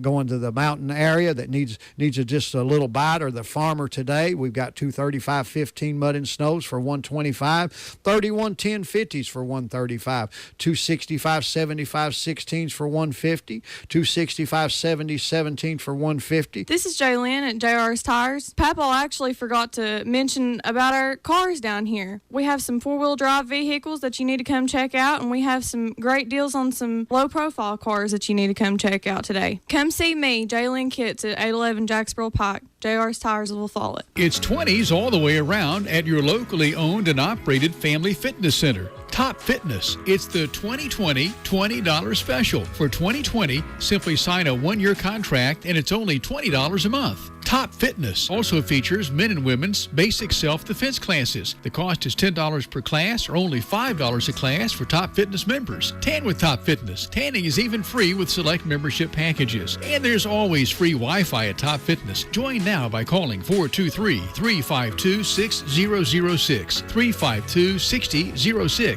Top Fitness is your 24/7, 365 family fitness center. Top Fitness in the Whiteway Plaza in La Follette. Tax not included. Certain restrictions apply. Here are the sign-up times when there's someone in the office at Top Fitness, Monday through Thursday, 8 a.m. until noon. Monday through Thursday, 5:30 p.m. until 8:30 p.m. Fridays, 9 a.m. to 5 p.m. and Sundays, 8 a.m. until noon. Whether he's on the court, in court, or holding court, he's ready to talk sports. You're listening to Holding Court with Keith Hatfield on WLAF. And we are back, hour 2 underway here on WLAF and 1450WLAF.com. Cougar basketball tonight at Carnes, 5:30 tip-off, girls game, boys game to follow. Certainly right now, what is kind of a golden era of sports in Memphis, and to discuss that, we bring in our friend Isaac Sinton. Isaac, how are you today? I'm good. How you doing, Keith? I'm doing well. A lot of good things happening in Memphis, and I'm going to take a little step back with you. Though the Tigers weren't able to pull it off, certainly the Cotton Bowl has to be a high water mark for Tiger football. Oh, no doubt about it, man. It was it's kind of surreal, man. You're seeing where that program has come from. I mean, it was 1 point 6, 7, 8 years ago, they were actually talking about getting rid of the program, and just to see where it's grown to get to the point to where you're in a New Year's Six game, you're in the Cotton Bowl. I mean, I was down there for it, man, just being there. That whole entire weekend, man, it was just amazing. Like you said, it didn't turn out the way you wanted to on the field, but, I mean, you knew it was going to be a tough situation. I mean, you losing your coach, you lost both of your play callers, you had some significant players out, but I think they showed themselves well, and I think it was still so great for those guys to have an opportunity and for programs, again, to be where it was, to be at that point. I don't think those guys had anything to hang their head over. Well, I think that's certainly one of the prices that you pay for success if you're not at a major football power is your coach is probably going to get poached. How has the community taken to the coaching change, and how well has the new coach been received? Oh, Ryan Silverfield, I think people are in love with the guy down there right now. Of course, everyone loved Mike Norvell, but I think it was kind of people had kind of already prepared themselves for it. You knew at some point it was coming. I think it was kind of a surprise that he actually came back this last year. I think we were kind of thinking that the summer before would be the year that he would make the jump. So I think people kind of prepared themselves for it. And Rodney Silverfield was the guy that most people wanted. I know he was the guy I wanted. I was pushing for him through my media and the things that I do. But I think with him being here, he's been a guy that was on staff with Norvell the entire time and was big in recruiting. And he was a guy, you listen to him, he said that Memphis was his dream job, that he had the opportunity. I mean, he was a guy that had already had a couple stops in the NFL and had some NFL experience. He wanted to be here in Memphis, and he had opportunities as assistant coach to leave and stay here. And he said that he wanted to stay here until he got this job, and this is the job he wanted. And the people, the community got behind him, and I know all the players were behind him. And I think one big thing about it is a lot of the recruits that they had already recruited, Silverfield was the main guy on that, so he was able to keep all but one of those guys here. So, I mean, I think there's a lot to be said for continuity, and I think Silverfield was the guy that could kind of bring that old era, the era from Norvell, into a new era and keep everything together. And that's one thing you and I have talked about a number of times. Memphis is a city almost like no other in the way that if you love the city of Memphis, it'll always love you back. Yeah. And I think Coach Silverfield figured that out pretty quick. Yeah, he actually even said it in his press conference, and he knew that Norvell understood that, and I think that's one of the reasons why he had so much success. Because when you look at the situation, I don't think Norvell loves it here. He wasn't a guy who, I think a lot of other guys in the position, like you could even take Justin Fuente. Now we give him a lot of credit for what he's done and kind of jump started what we have going on down here in Memphis right now, but he was a guy, he was looking for that next job. And with Norvell had some opportunities, some other summers to leave, but he wasn't going to leave until he got a job where he thought, man, this is it. And if Florida State comes calling, man, you got to answer that one. And we all kind of understood that. But Mike Norvell was a guy who I don't think he was always had one foot out the door. I think Mike Norvell would have stayed at Memphis if that call hadn't come from a big school like Florida State. So that statement is true. We've learned that here with players with the Grizzlies. For if you talk about coaches, definitely if you love the city of Memphis and embrace it, they will definitely embrace you back. Before we jump over to the phenomenon that has become Ja Mania, let's talk a little Tigers basketball. Last night, a complete slugfest with Cincinnati, but if nothing else, the Tigers keep winning. It's not pretty, but they keep winning. Yeah, it wasn't pretty at all, man, especially in that first half, and it's kind of surprising. I mean, coming to the season, you talk about this number one recruiting class. We all know what all happened with James Wise and everything. He's now gone, but with this recruiting class, you would probably think, well, this is going to be a offensive team. You have all these athletes. They're going to want to get up and down, want to score the basketball, and that really has not been the case. The defense for this team has been paramount. Actually, they struggled offensively, and you saw in the first half, it was ugly. I mean, neither team could really score, but Memphis continues to maintain a lead there. It was because of the defense they were playing. And when this team is at their best, it's when they're turning defense into offense. When they're getting steals and getting up and down, getting in transition, that's when they're at the best. When the other team is scoring and they have to come down and execute the half court, they struggle. And Petty has kind of said that he's the type of coach where he's a former point guard himself, and he kind of wants to empower his guards. He doesn't want to be a guy that's coaching and yelling from the sideline every time you go down the court, yelling plays. And I think that sometimes it's to their detriment. I think they should run more plays because, again, when they're executing, just coming down, walking about the floor and having to execute out of the half court, they struggle. But usually when they're at their best, again, is when they're getting steals and turnovers and getting transition and getting up and down. So I think that's kind of what you're seeing from the team now. We're going to see if they're going to kind of get more structured on offense right now, but their structure on offense is kind of a freelance type of thing. And Penny has even said as much, and I think sometimes they cause them to struggle, especially on the road where they get into some of these games where, again, you're not as confident as you are at home, and sometimes they really struggle to score. We saw about a week and a half ago up at Wichita State. Has the departure of James Wiseman allowed Precious Achiuwa to really blossom?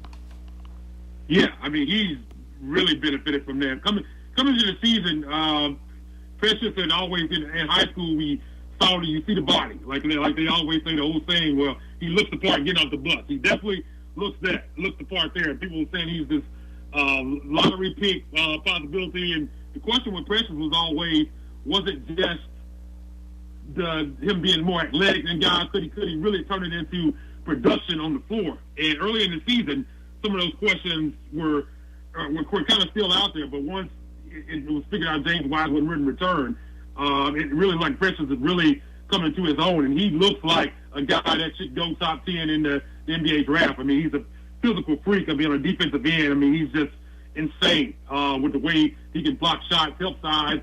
I mean, he can do it all. I mean, even stretch out on the offensive side of basketball, can step out and hit threes. I mean, he's really good at switching on defense. Really good rebounder. I mean, he's been a phenomenal player for the Tigers, and he is the man right now without James Wiseman. Everyone obviously coming into the year, when you have the number one recruiting class, that's going to be people's focus. But haven't the sophomores, Alex Lomax and Tyler Harris, haven't they kind of been the heartbeat of this team? Yeah, because when you look at some of these heralded freshmen that were coming in, a lot of people, namely Boogie Ellis, was a guy who thought was going to come in. There was some people, even some that thought he could be a one and done. Davian Bonds, another guy who earlier people were saying that they thought he could be one and done guys, and these guys really have struggled as of late. And Tyler Harris and Alex Lomax are guys who a lot of people didn't expect they would have big roles this year. Really carried this team. You kind of question where they'd be if it wasn't for these guys. Alex Lomax is a sophomore guard, actually played for Penny in high school and middle school as well. So he's been with Penny a long time, so he understands what Penny expects, and Penny trusts him on the floor. And he comes in, he's kind of that steady veteran guy that can steady these guys down, because a lot of those other guards that say, like Boogie Ellis and Damon, they can get a little wild on offense when they're in the game, and Alo is the guy that comes in and kind of steadies that offense down. And Tyler Harris has been another guy who's been big. I mean, this team needs someone who can make shots, and Boogie Ellis has not been that guy, and Tyler Harris is coming in off the bench and been able to knock down shots for this team. So, yeah, Alex Lomax and Tyler Harris are definitely two sophomores who have been big for this team, and were two guys who people thought were wondering what their role would be, a lot less than it was their freshman year with all these heralded guards coming in. Anyone going to be able to get in the race with Memphis and Wichita, or is it going to be a two-team race in the AAC? Man, AAC is it's going to be a bloodbath, man. You look night in and night out, and you see these, what you would call upsets. It looks like these teams are going to just beat up on each other. And as of right now, if I had to call it, they had 4 teams in the NCAA tournament last year. It's looking like a 2-bid league right now. That's really what it looks like. It's going to be Memphis and Wichita State. But the two teams, you got a couple other teams in the mix. Houston, Tulsa's playing decently right now. Temple has some good wins, but I'm thinking it's really looking like Memphis and Wichita State right now, because I think these teams are really just going to beat each other up throughout the season. Now jumping over to the hottest team in the NBA, the Memphis Grizzlies. Could the city be more excited at this point? Man, it's crazy, man. A lot of people coming into the season, and a lot of people even here in Memphis, thought that this would possibly be the worst team in the league this year, or competing for that number 1, number 2 pick in the draft this year. And you look up right now, and I know it has a lot to do with the bottom of the West not being as good as it's been in the last several years. But I mean, look up and they're in the 8th seed right now, and what they're doing right now, it doesn't seem fluky. I mean, you look at what John Morant's doing and what these guys doing. Jaren Jackson Jr. is playing phenomenal. I mean, they might not continue to win. Of course, they're not going to win every game, but I think this really is a good basketball team, and I think good enough to compete. You look at some of these teams at the round where they're competing at. I mean, you got Oklahoma City, of course, at 7, and you got Portland, San Antonio, Phoenix, Minnesota, Sacramento, New Orleans. When Zion coming back, will probably get themselves back in the mix as well. I think this team is really good enough to compete with that group of teams to possibly emerge and be a 7 or 8 seed in the playoffs. And I mean, that's something that we weren't expecting to be talking about for 2 or 3 years from now here in Memphis. And for these young guys to go out and night in, night out and have the success that they're having, I mean, it's a testament to Coach Jenkins and this front office. I mean, you get 2 tremendous draft picks in John Morant and Brandon Clark. I mean, struck gold with both guys there, and it's been absolutely phenomenal to cover this team and watch their maturation process that seemed like it speeded up a couple of years. That's going to be my question. Has the front office gotten enough credit for taking a team that, while you certainly love the core four, all the veterans, that a team that essentially was aging and didn't appear to have much of a future, and now they're as exciting as anybody in the NBA in about a 2-year period? Is the front office getting enough credit for having done that? Yeah, they kind of went through a transition. Chris Wallace was the guy, much maligned, even though I've never criticized the guy much as some other people here in Memphis and the media and fans have, because he was the guy that kind of orchestrated that core four. Brought in a guy, Zach Randolph, who was kind of thrown away by a lot of leagues, looked at as a black hole. Tony Allen was another guy who was kind of out there in Boston, and you kind of bring these guys in, and they were able to create something special here. A guy like Mike Conley, who a lot of fans are like, they should give up on this guy. It's been 4 or 5 years now. We should trade this guy. This guy's never going to be any good. And Chris Wallace was able to make the moves and hang on to some of these guys, and it ended up working out. So I give him a lot of credit for that. But it was time to move on. And Zach Kleiman is kind of at the helm now. And, they've done a tremendous job. Because like you said, you go back to a couple of years ago, this team didn't seem to be dead to rights. They had no flexibility. They had no cap room. They had no draft picks. Future draft picks, in a couple of years, they completely turned this into one of the best buddy situations in the NBA. They have draft picks going forward and assets.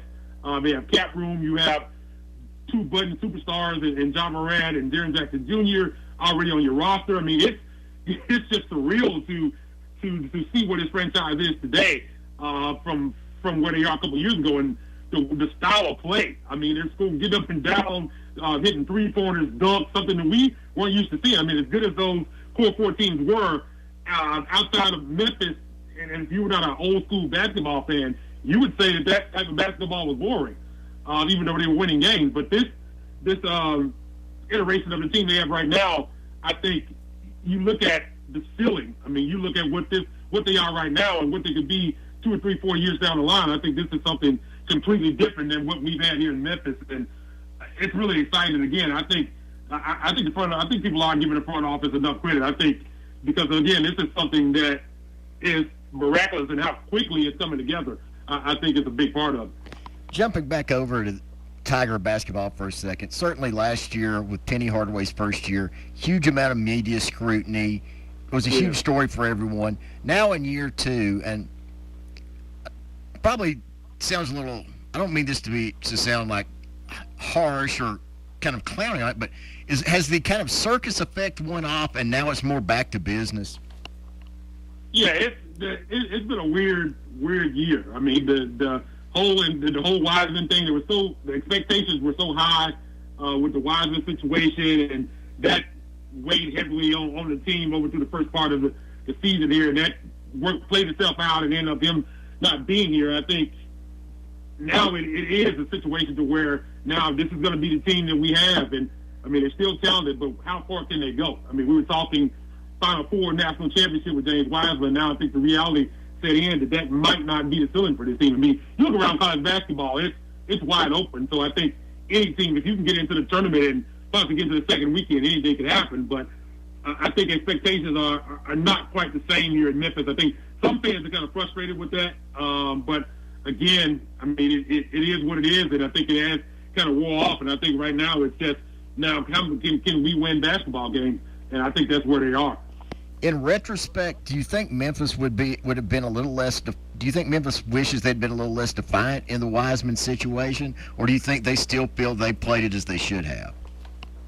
It's tough. I think Penny, from his perspective, I think he would have. I don't even think he would have pulled a lawsuit. You hear some of his comments and the things that he said. I think Penny would have been willing to go all the way with it. I think that the university and kind of some of James' handlers or people around him in his circle said that he should pull a lawsuit. But I think Penny was kind of for going all the way with it. It's kind of tough because you just never know with the NCAA. They rule one way on this thing, and you can say, if we had done this, maybe they wouldn't have suspended him for this amount of games. You just never know with the NCAA. So it's kind of hard to decide. I think in hindsight, if it was me, I think I probably would have been a little lighter on it, wouldn't win as heavy, because they went all the way with it. You got Penny on national television saying we think we're right, and all kind of stuff like that. And NCAA, they don't like that. They don't like you being outright defiant to them, especially on a public spectrum. So I think that does have something to do with the hammer they kind of dropped with the 12 games on James, which like the maximum they could have done. I think that did have a part in it. And maybe if it hadn't been 12 games, maybe James would still be here. Who knows? I think that time being away from the team, not being able to travel with him, and you got people in his ear saying, man, there are other options for you out here. I think that played a part in it. Maybe if the suspension had been 8 games, 9 games, maybe he got back with the team and he would still be here. So I think in hindsight, if you look back on that, I think if they had played it a different way, it could have possibly been a different result. Isaac, appreciate you coming on with us today. Tell everybody where they can find your work. Man, you can find me. I appreciate it, man. I always enjoy being on here with you, man. You can find me on Twitter at Isaac_Rivals. That's ISAAC_Rivals. And go over to TigerSportsReport.com, and we always got great content. And, I mean, I don't just talk Tigers, man. If you follow me on Twitter, I'm a all-sports guy, man. So you can follow me right there at Isaac_Rivals. Isaac, have a good weekend, my friend. Thanks, man. Same to you, Keith. All right. That is Isaac Simpson on the Grace Rehab Center Celebrity Hotline. I want to give a shout-out to Brian Leach and the great staff down at Grace Rehab Center. If you have any occupational, physical therapy, or speech therapy needs, give those good folks a call at 423-566-2500. That's 423-566-2500. Back after this. Now's the best time of year to get more for your money on a new Mahindra. Enjoy 0% interest or save thousands of dollars on a rugged Mahindra tractor. That's more for less on many of Mahindra's best-selling models with tractors that deliver more lift capacity, fuel efficiency, and built-in weight. Save more on Mahindra today. Quality Outdoor Equipment is your home for Mahindra, Indian Mountain Circle, Jacksboro. Stop in today and see Ed, Trina, Mike, and the crew at Mahindra. Quality Outdoor Equipment, locally owned and operated. 0% APR financing available for a limited time only. See us or go to MahindraUSA.com for more information. If you are covered by Medicare and TennCare, you have the opportunity to select a Special Needs Advantage plan. These plans have 0 premium, no copays for doctor or hospital visits, and the lowest cost drug copays. All 4 of our health insurance providers have these plans, but you say you already have these benefits under Medicare and TennCare. So why consider adding a Special Needs Advantage plan? Because not only will your current benefits be expanded, you will receive additional benefits. Here's what else: a larger selection of physicians, broader drug coverage, full dental coverage up to $5,000 a year, hearing aid coverage, $350 a year for eyewear, silver sneaker gym membership, and 100 trips a year you can schedule to see your physician, hospital, or pharmacy. You can sign up for these plans, and you can also change from your current plan anytime during the year. It makes sense to find out about this additional coverage to further expand your benefits. My name is Hugh Neal, and I'm an agent with Hare & Cannell. I have been helping individuals in the area for more than 5 years out of our office at the Riggs Center in La Follette. I'm in the office from 9 until 4 every Tuesday and Friday. I am licensed with the 5 major health companies that provide Advantage plans in this area. I'm also licensed with a dozen companies that provide supplement or Medigap plans. Weighing your options is critical in choosing a plan. I can help you find the plan that meets your needs. Please drop by my office in the Riggs Center here in La Follette and see me, Hugh Neal, on Tuesdays and Fridays. It is better to look before you leap. This is Holding Court with Keith Hatfield on WLAF. And we are back. Segment 2, hour 2 here on Holding Court on WLAF. Cougar basketball tonight, 5:30 tip-off for the girls game, boys game to follow.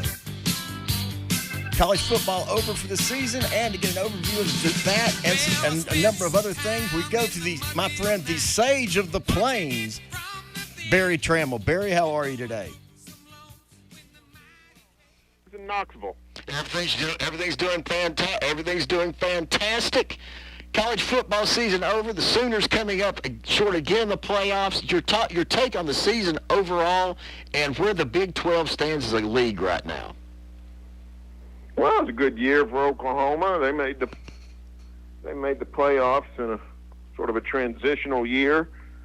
There wasn't a lot of reason to think they were going to be successful when they got there, and about 6 minutes into the game, there was even more reason to think they weren't going to be successful. They got taken to the woodshed by LSU. Part of that is LSU is historically great. I think we can all agree, and part of it is that Oklahoma was well below those top three teams.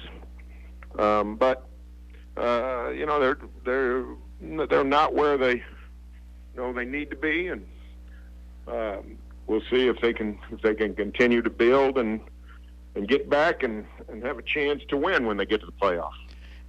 Is Oklahoma getting a little bit of unfair criticism in the idea that everybody keeps saying, well, they keep making the playoffs and they keep losing, but it's not really their fault that at the end of the year when it's like they're usually one of the four teams that probably has the best resume standing? Yeah, they've got two things. One, if you go back just 2 years ago, 2017, they lose to Georgia in double overtime in the Rose Bowl, had a 17-point lead, and probably should have won that game. And then the next week, Georgia goes overtime with Alabama, and a lot of people think Alabama-Oklahoma would have been a good matchup, and Sooners could have won, and that's probably true. If you just beat Georgia, or particularly if you beat them both, then all this talk doesn't matter. Nobody cares, what you did against LSU the next year or Alabama the year before that in the playoffs. The Sooners lost Alabama 45-34 in the Orange Bowl. If you just win one of those, people don't have a lot of gripes nationally or even around here. But the fact that they haven't won one of these is starting to be a concern. You are getting a stigma that you can't win the big one, that you can't play in the fast lane. So it's a problem that can only be taken care of by winning. What does it say about the evolution of college football at this point, though, that you look Alabama and LSU, who within the last decade or so had won national championships, running the ball predominantly and being defensive-oriented teams, have now, within the last 4-year stretch, won national championships throwing the ball all over the field and scoring 55 points? It's an issue of what I would say is it's sort of the way that Alabama and LSU have sort of stayed ahead of the fray. We live in an age where you'd think parity would rule, and there's all kinds of reasons to think that parity does exist.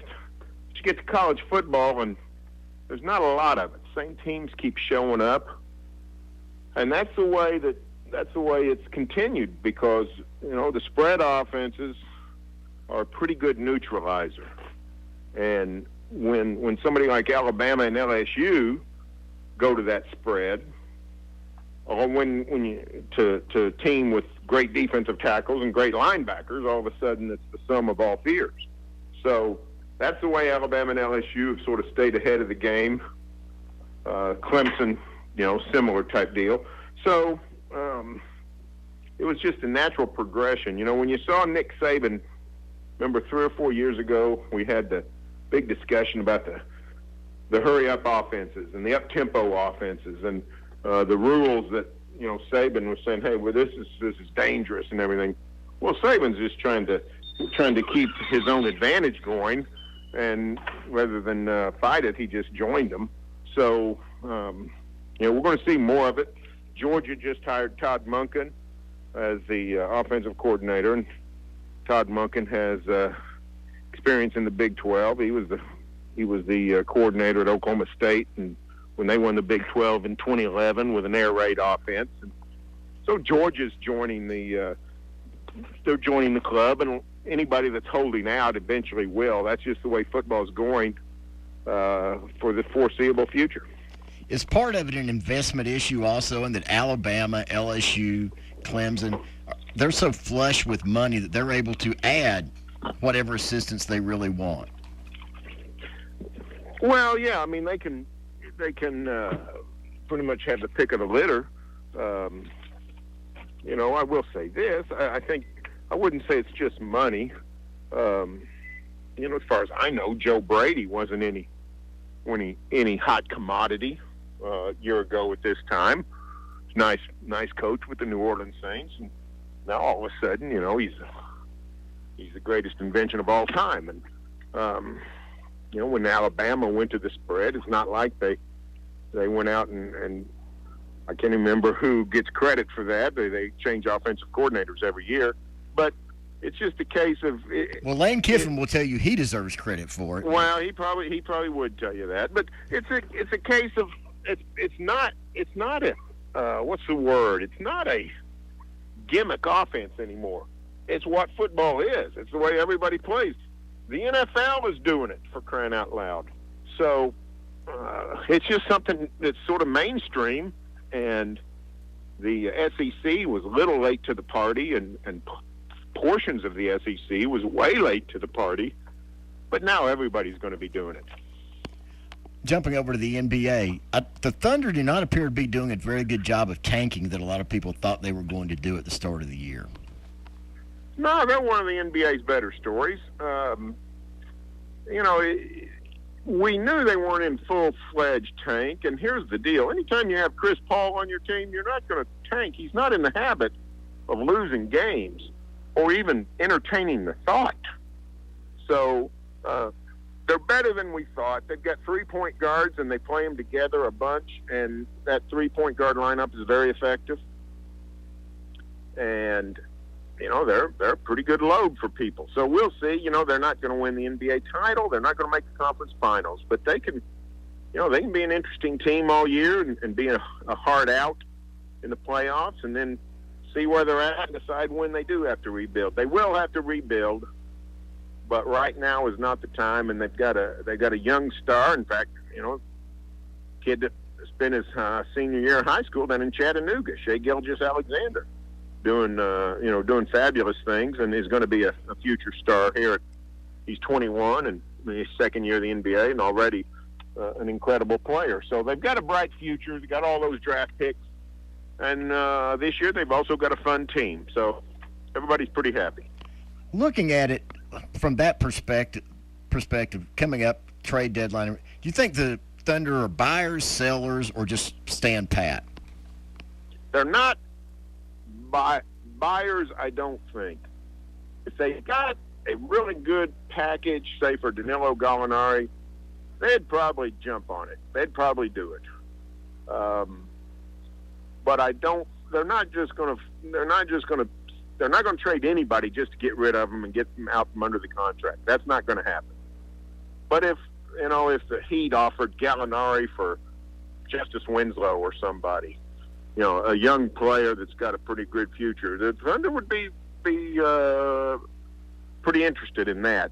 I doubt that kind of trade comes along. So standing pat is probably the most likely scenario. But the Thunder does have options. So and there are always players at the trade deadline. So you got to keep an eye on them. So I take it you think it's unlikely Steven Adams moves. Well, there will be if Steven Adams is traded. There's talk that the Hawks want him, but if Steven Adams is traded, there will be a rioting in the streets of Oklahoma City, and they're hard pressed to play without him. Anytime he's gone for extended stretches, things tend to fall apart. So I would be surprised if Steven Adams is moved. Especially this season. It could happen, I suppose, in the off season, but he's awfully good guy to have around for young players. He's such a calming influence and such a guy that really elevates the play of people. I think they would like to do everything they can to keep him. Jumping over to the college game, not a great run right now for either of the two major schools in Oklahoma. No, college basketball is a dormant sport in Oklahoma. Oklahoma State, let's see, Tennessee fans will remember this. The Cowboys beat the Vols in the 2009 NCAA tournament. I think that's right. They played Pitt and Tennessee. I think beat Tennessee, yes. Lost to Pitt. Okay. Correct. That 2009 NCAA tournament victory over Tennessee, that's the last NCAA victory for Oklahoma State. They haven't won an NCAA game in 11 years. 2 years ago, I counted up all the NCAA, all the teams that had won an NCAA tournament game since that day when the Cowboys beat Tennessee. It was like 130 something, and now it's even more than that. So they've got a program that's really struggling. I don't know if they'll never get back to the Eddie Sutton heydays. I don't know when they're going to get back to relevancy. Oklahoma, they've had a pretty good team. They beat Ole Miss in the NCAA tournament last year, went to the Final Four in 2016, so they're okay. But yeah, it's not. This is not the old golden age of college basketball in the state of Oklahoma. Has apathy set in at Oklahoma State? To some degree, yes. I mean, the crowds have not been good. It used to be a snake pit to play in. It's not anymore. So the apathy, I don't know if apathy is the right word. A lot of people just don't come out of protest because I think they really do care at Oklahoma State. At Oklahoma, they don't really care. It's more like, I think that's the way it is a lot in SEC places. Tell me if I'm wrong, but I think that's they really just care about the football. And if the basketball team does great, everybody's happy. But let's not pretend it's more important than the backup quarterback. And that's sort of the way it is at Oklahoma. It's not that way at Oklahoma State. They really do care about the basketball. They just don't have a lot to care about here in recent years. I know that a lot of folks in Oklahoma follow the Cowboys. How much did the talk of Lincoln Riley possibly becoming the coach of the Cowboys, how much strength do you think there really was, and how much of that was more media creation than actual fact? Oh, I think it was more media creation, but I think there was something to that. The NFL interest in Lincoln Riley is real. If you follow the national NFL writers, Albert Breer of Sports Illustrated, Monday Morning Quarterback, or Peter King with NBC Sports, those kinds of guys are forever writing about Lincoln Riley and really other college coaches too. We saw Cliff Kingsbury, for crying out loud, get the head coaching job last off season. So it goes back to what we talked about a few minutes ago. The advent of the spread offense has really made the NFL take notice and get interested, and they go to the college ranks to look for guys. So I think Lincoln Riley is a prime NFL prospect. But two things. The Cowboy fit was not great for either party. Dallas sort of has a team that needs to win right away. They don't really need things developed along. And so I think Mike McCarthy, somebody who's been to a Super Bowl, is a better fit. And I think Jerry Jones sort of figured that out at some point, that he needed a veteran. And the other thing is, I don't think Lincoln Riley wants to take a job that's not a fabulous job because he's got one. Why would you leave a job where you're going to the college football playoff every year to take a job where the owner has a press conference after every game to critique your performance? That's not probably what Lincoln Riley's interested in. So it wasn't great timing, but I think at some point it will be, and I think Lincoln Riley will coach in the NFL at some point. Quick Big 12 question. Does Tom Herman have to win this year? Oh, you're starting to think so. Maybe not, but Texas just wins enough to keep everybody excited, and then loses enough to keep everybody disappointed. And they sort of flamed out this year, but then go to the go to postseason and win the bowl game and get people excited again. So we'll see. The quarterback Sam Ehlinger seemed to regress this season, and that's a little bit disconcerting for the Longhorns. I think Herman is popular. I think they like him, but they need him to win. So that's definitely one to keep a look at. They got to play LSU in the preseason. I don't think they're going to be picked in the top two of the Big 12 this year. So it's going to be a tough schedule they faced. If they pull off another 8-4 or something, the Horns might have a decision to make. Barry, always a pleasure to talk to you, my friend. Tell everybody where they can find your work. Just go to oklahoman.com is where I'm at, and they were fired up. The Vols are coming back to Norman this year. Absolutely. May have to make the trip and catch up with you.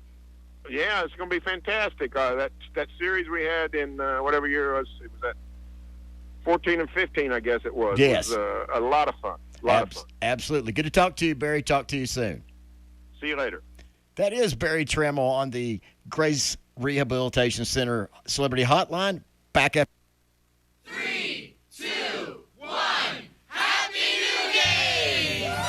Now you can enjoy the new year with more games, more chances to win, and even more fun from the Tennessee Lottery. And you can play any way you like. Play quick and win big with instant games. Or try drawing-style games that pack a big money punch. So don't drop the ball. Make a resolution to put a little more cash and a whole lot of fun in your pocket today with the Tennessee Lottery. Game-changing fun. Please play responsibly. Extra! Extra! Read all about it, folks. Feast your eyes on the most fascinating thing you've ever seen. The new special edition Jumbo Bucks. That's right. Extra! Extra! Hot off the press, these special edition Jumbo Bucks games are loaded with prizes and sweeping the state. Hurry! Get them while you can! I'll take one. Hot off the press, special edition Jumbo Bucks instant games, only from the Tennessee Lottery. Game-changing fun. Please play responsibly. Hi, this is Percy Schultz from Walk-In Bathtub. Of all the years I've been putting in bathtubs, from the people from the teens for paraplegic to the people up in their 90s, they've all told me the same thing. I want a better life for myself. I want to be able to get in and out of the bathtub without falling. I want to help my overall health with arthritis, sugar diabetes, your knees, your legs, your back, all of that stuff that they're concerned about. I want to give myself a bath. I don't want somebody to give myself a bath. I want my independence. I want to be able to stay at home. I want to be able to take care of myself. I want to be with my family, and I want to be in my home. That's why that I want to buy a walk-in bathtub. Because I know one thing, what good is life if you don't have your health? And if I don't do something about it, who's going to? This is Percy Short. Come by the showroom, take a look at the walk-in bathtub, see what I can do to help you. I'll turn the water on for you. God bless, thanks, have a great day. We're all picky about our produce, and whether you're a thumper, a sniffer, a squeezer, or just plain particular, we promise no one is more picky about produce than Food City. That's why we're introducing our Picky Promise. Whether it's from farms down the road or tropical produce from the ends of the earth, we guarantee it's fresh or we'll replace it. You see, we're picky about produce, so you don't have to be. Food City, value every day. You're listening to Campbell County's very own sports talk show. And we're back. Now, back to your host, Keith Hatfield. Final segment on a Friday WLAF. afternoon of Holding Court here on WLAF and 1450WLAF.com. Cougar basketball night, 5:30 at Carnes. Girls game tips off at 5:30. Boys game to follow. We go now back to the Grace Rehabilitation Center Celebrity Hotline and bring in the voice of the Texas A&M Aggies, Andrew Monaco. Andrew, how are you?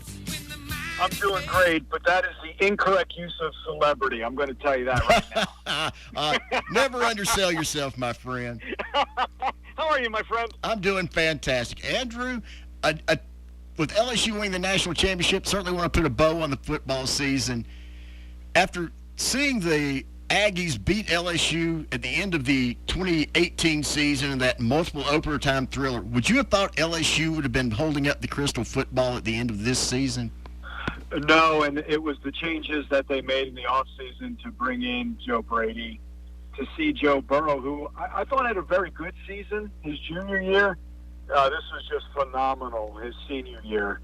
You know, things got a little tough for him as a junior. He might run instead of throw, but with the poise in the pocket, the deep throw being on target, taking advantage of the talent around him, and it's not just Joe Brady. You know, if you're going to have a spread-type offense, you still have to be able to run the ball, and that's what LSU can do. And you got to be big up front.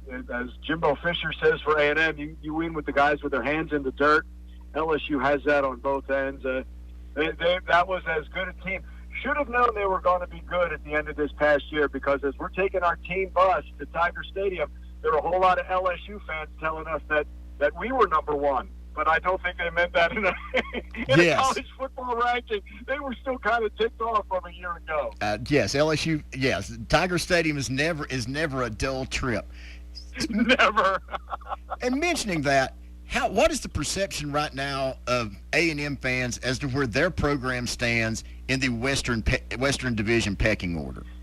You know, they in Jimbo we trust is how it is, and you know I give the team a ton of credit in Jimbo's first year because they weren't recruited by Jimbo Fisher, but a lot of the guys who took that step, and the next step to play in the league, they bought into Jimbo, knew what he could do, made them into better players. They're playing in the NFL right now.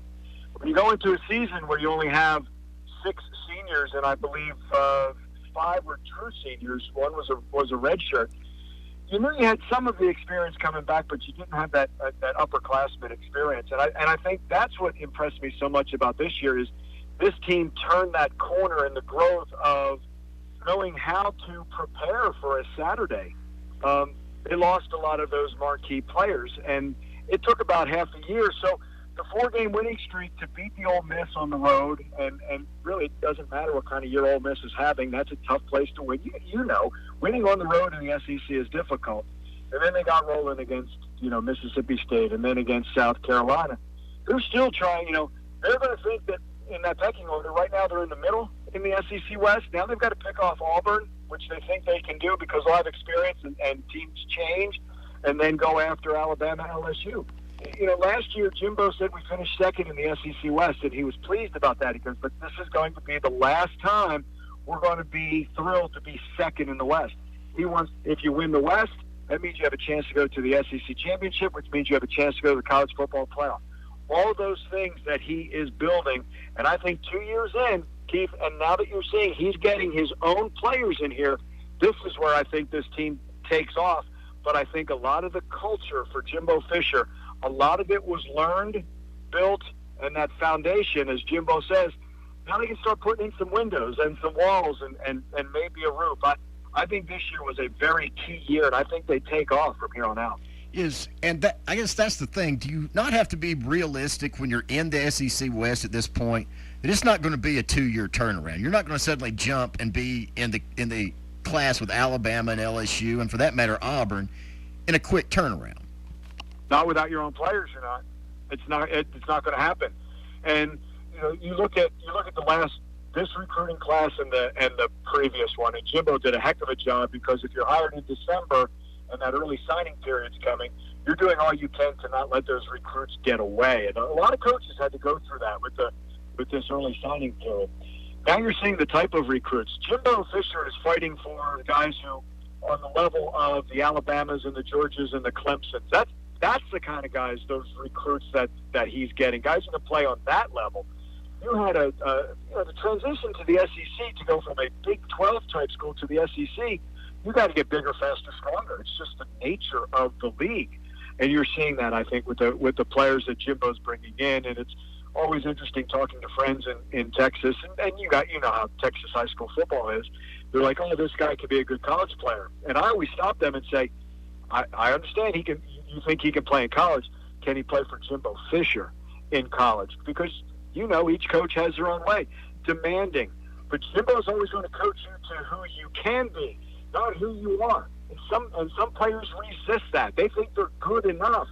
And this is he's always going to coach you to where he thinks your level is, and it's usually a higher level. And you've got to put in that commitment, and you've got to have that grit. You've got to, as he says, you go after the crumbs and the inches. I think that's part of the identity of this A&M team under Jimbo Fisher. And certainly Jimbo now 2 years in, getting his build started.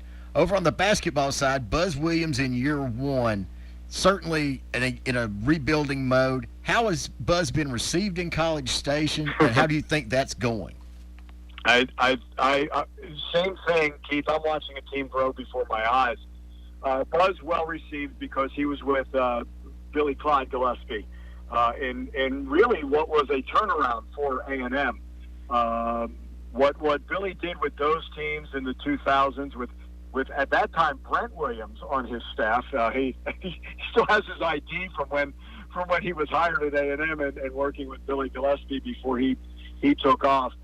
A lot of excitement, and this is a team that, similar to Jim. I think there's a lot of similarities between these two coaches. I really do. I think there's an honesty with them. I think they're going to coach you hard, and I think once you get the why, but they've both said this, when they coach, it's a different language, and you've got to speak that language with your coach. But it starts from the defensive end. It's always going to be with efforts, and the same thing. He's laying a huge foundation here, and everybody had to learn this all at once.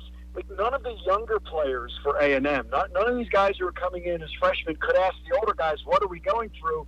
Because Savion Flagg and Josh Nebo and Chuck Mitchell and J.J. Chandler, it's new for them also.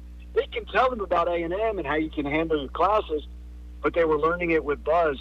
And then Buzz, I think, also is learning about what he has for this team. And you can see more questions being answered and guys not being afraid to ask, and balancing the way Buzz wants to play with seeing the floor and the athleticism that they have. But, I mean, there's an excitement, and to get off to the start that they have in the SEC, because the expectations were low for this team, to be 2-2 at this point. And I like that they're a little disappointed they let the LSU game get away from them on Tuesday. I think that's a great building sign for, you lost. You should be disappointed. What are you going to do to correct it? This team's been very good at that, at correcting the flaws. And similar to Jimbo, they're learning that Wednesday, Thursday, Friday, what you do on those days prepares you for the game day on Saturday. And as I said, they're starting to get more and more comfortable in Buzz's system.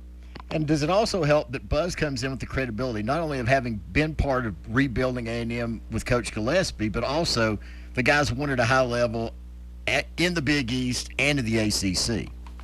And, Keith, none of them were quick turnarounds. He struggled his first couple of years with those. Although I shouldn't say that with Marquette, because he inherited a better team. But remember, everybody said, Buzz, why are you going to Virginia Tech? They won, two ACC games that first year? That sounds certainly in the ballpark. They're knocking on the door of the Elite Eight last year. You know what I mean? They're a missed tip away from doing that. It's that building process that you've got to have that trust, but doing it the right way. He's never changed who he is. He's never changed, and it's been a successful formula. So if you look at that and say, oh, you know what, that first year they kind of struggled, but then it starts getting rolling because, as he talks about it, we bring in OKG, our kind of guy, a guy who can play college basketball, but can they play college basketball for Buzz Williams and what he demands? So, yeah, that's where you look at that trust. Like, Buzz did it before. Buzz did it in the old Big East. Buzz did it in the ACC. You know how good SEC basketball is. Buzz loves challenges also, and I think he knows this is the right place for him and the right time, and to be here. And he just gives you absolutely everything. I look at that track record and you say, you know what? There's some special things going to happen under Buzz Williams here. And does it help that there's been success close enough recently that apathy hadn't set in before he got to College Station? It was kind of there, and this is a football school. We know that, and we were just talking about this earlier today with some friends. It's one of the things that Mark Turchin bristled a little bit when he was here before he went to Maryland, and you have to know that. But I think Buzz understands that because he had a little bit of that at Virginia Tech. Very different at Marquette. For him to be a head coach at New Orleans was a completely separate entity for him. But Billy Kennedy brings this team to 2 Sweet 16s, but you had that feeling of, okay, what's next type thing. And I think it's that the excitement of Buzz and the all in and the passion that he brings that, I guess if you want them to be bored, like, oh, here we are, another Sweet 16. I think you want that kind of excellence. But, yeah, there was that drop-off. Again, despite, 2 Sweet 16s in the last 4 years, it wasn't the same. You had guys leaving. It's hard when you have Robert Williams decide to go, and they knew he was going to go, but Tyler Davis leaves, and DJ Hogue leaves, and Agmon Gilder is injured, and the blood clots, and he's lost for the season. There was a reason some of that excitement dropped down. It's like, okay, who's next? How do you get excited about this? Now I think the way this team is playing on the floor, taking that apathy away, And as Buzz says, we have to earn all these fans, and whether we want the students to come and the fans to come, we've got to earn them to be in those seats. And we saw that Tuesday against LSU, probably the most excitement so far. Except, people came in before for Gonzaga because it was Gonzaga. Now they're coming in, I think, to watch this A&M team, and I think they're really going to appreciate the effort that they're going to see game in and game out. Couldn't get you on the air without talking about your former employer, the San Antonio Spurs. A bit of an amazing turnaround, at least from my eyes, from a distance, from where they were earlier in the season, now to a team when they look like a certain lottery team, to a team now that appears to be positioned to at least make the playoffs. Greg Popovich, this is the part of Pop he loves to coach and probably doesn't get enough credit. For years, and even with the big three in them, November and December was very much the learning process. And then they ramp up as you get closer to the playoffs. So in the back of my mind, you've got a DeJounte Murray who's on a minutes restriction, and you've got a Derek White who blossomed in the playoffs. But Keith, once teams get more and more tape, they can kind of figure you out. What do you as a player do next? And that's what Derek White is. And the same thing with a Bryn Forbes and DeMar DeRozan's second year. So getting a little more comfortable with that. But as November turns into December, turns into January, now I'm going to use the Pop line because some things you never lose is the corporate knowledge. And they know what he wants to do, mostly on the defensive end, but also on that offensive end. And Pop knows how to adapt to what he has and who's playing well. I always understand this. Like, I know Spurs fans really wanted to see Lonnie Walker, but you earn your time with the Spurs on the defensive end, and the more you play on defense, the more minutes you're going to get. And if you don't play well on the defensive end, you know what? You get yanked a little bit, and you've got to learn that responsibility. But here's where Pop's a master, and I think Pop likes this group. I think that's the other thing that gets lost. He can walk away from this game at any time, and I'm not deciding anything for Pop. He's earned whatever he gets, the Hall of Fame coach. But I think he loves these guys because they love to learn, and he likes to teach, and that's the part of coaching that I think he's always appreciated. And when you take the step back, basketball's not like football, where you lose on this Sunday and you're in a hole. You've got to let it all play out. You look at the bigger picture, and I'll be a son of a gun. If there's one thing in Pop's years, his teams always get better, and they don't always win in the playoffs, but they're usually prepared for the playoffs. You have to take the longer view and watch as the team comes together. And that's kind of been fun to watch from the Spurs this year. Andrew, always a pleasure to talk to you, my friend. Talk to you when the Vols take on the Aggies. I look forward to that. Thank you so much for having me. Great talking with you. Okay, thank you. That is Andrew Monaco. The voice of the Texas A&M Aggies. And that will be today's edition of Holding Court. We'll be back next week, 1 p.m. Have a great weekend, everybody.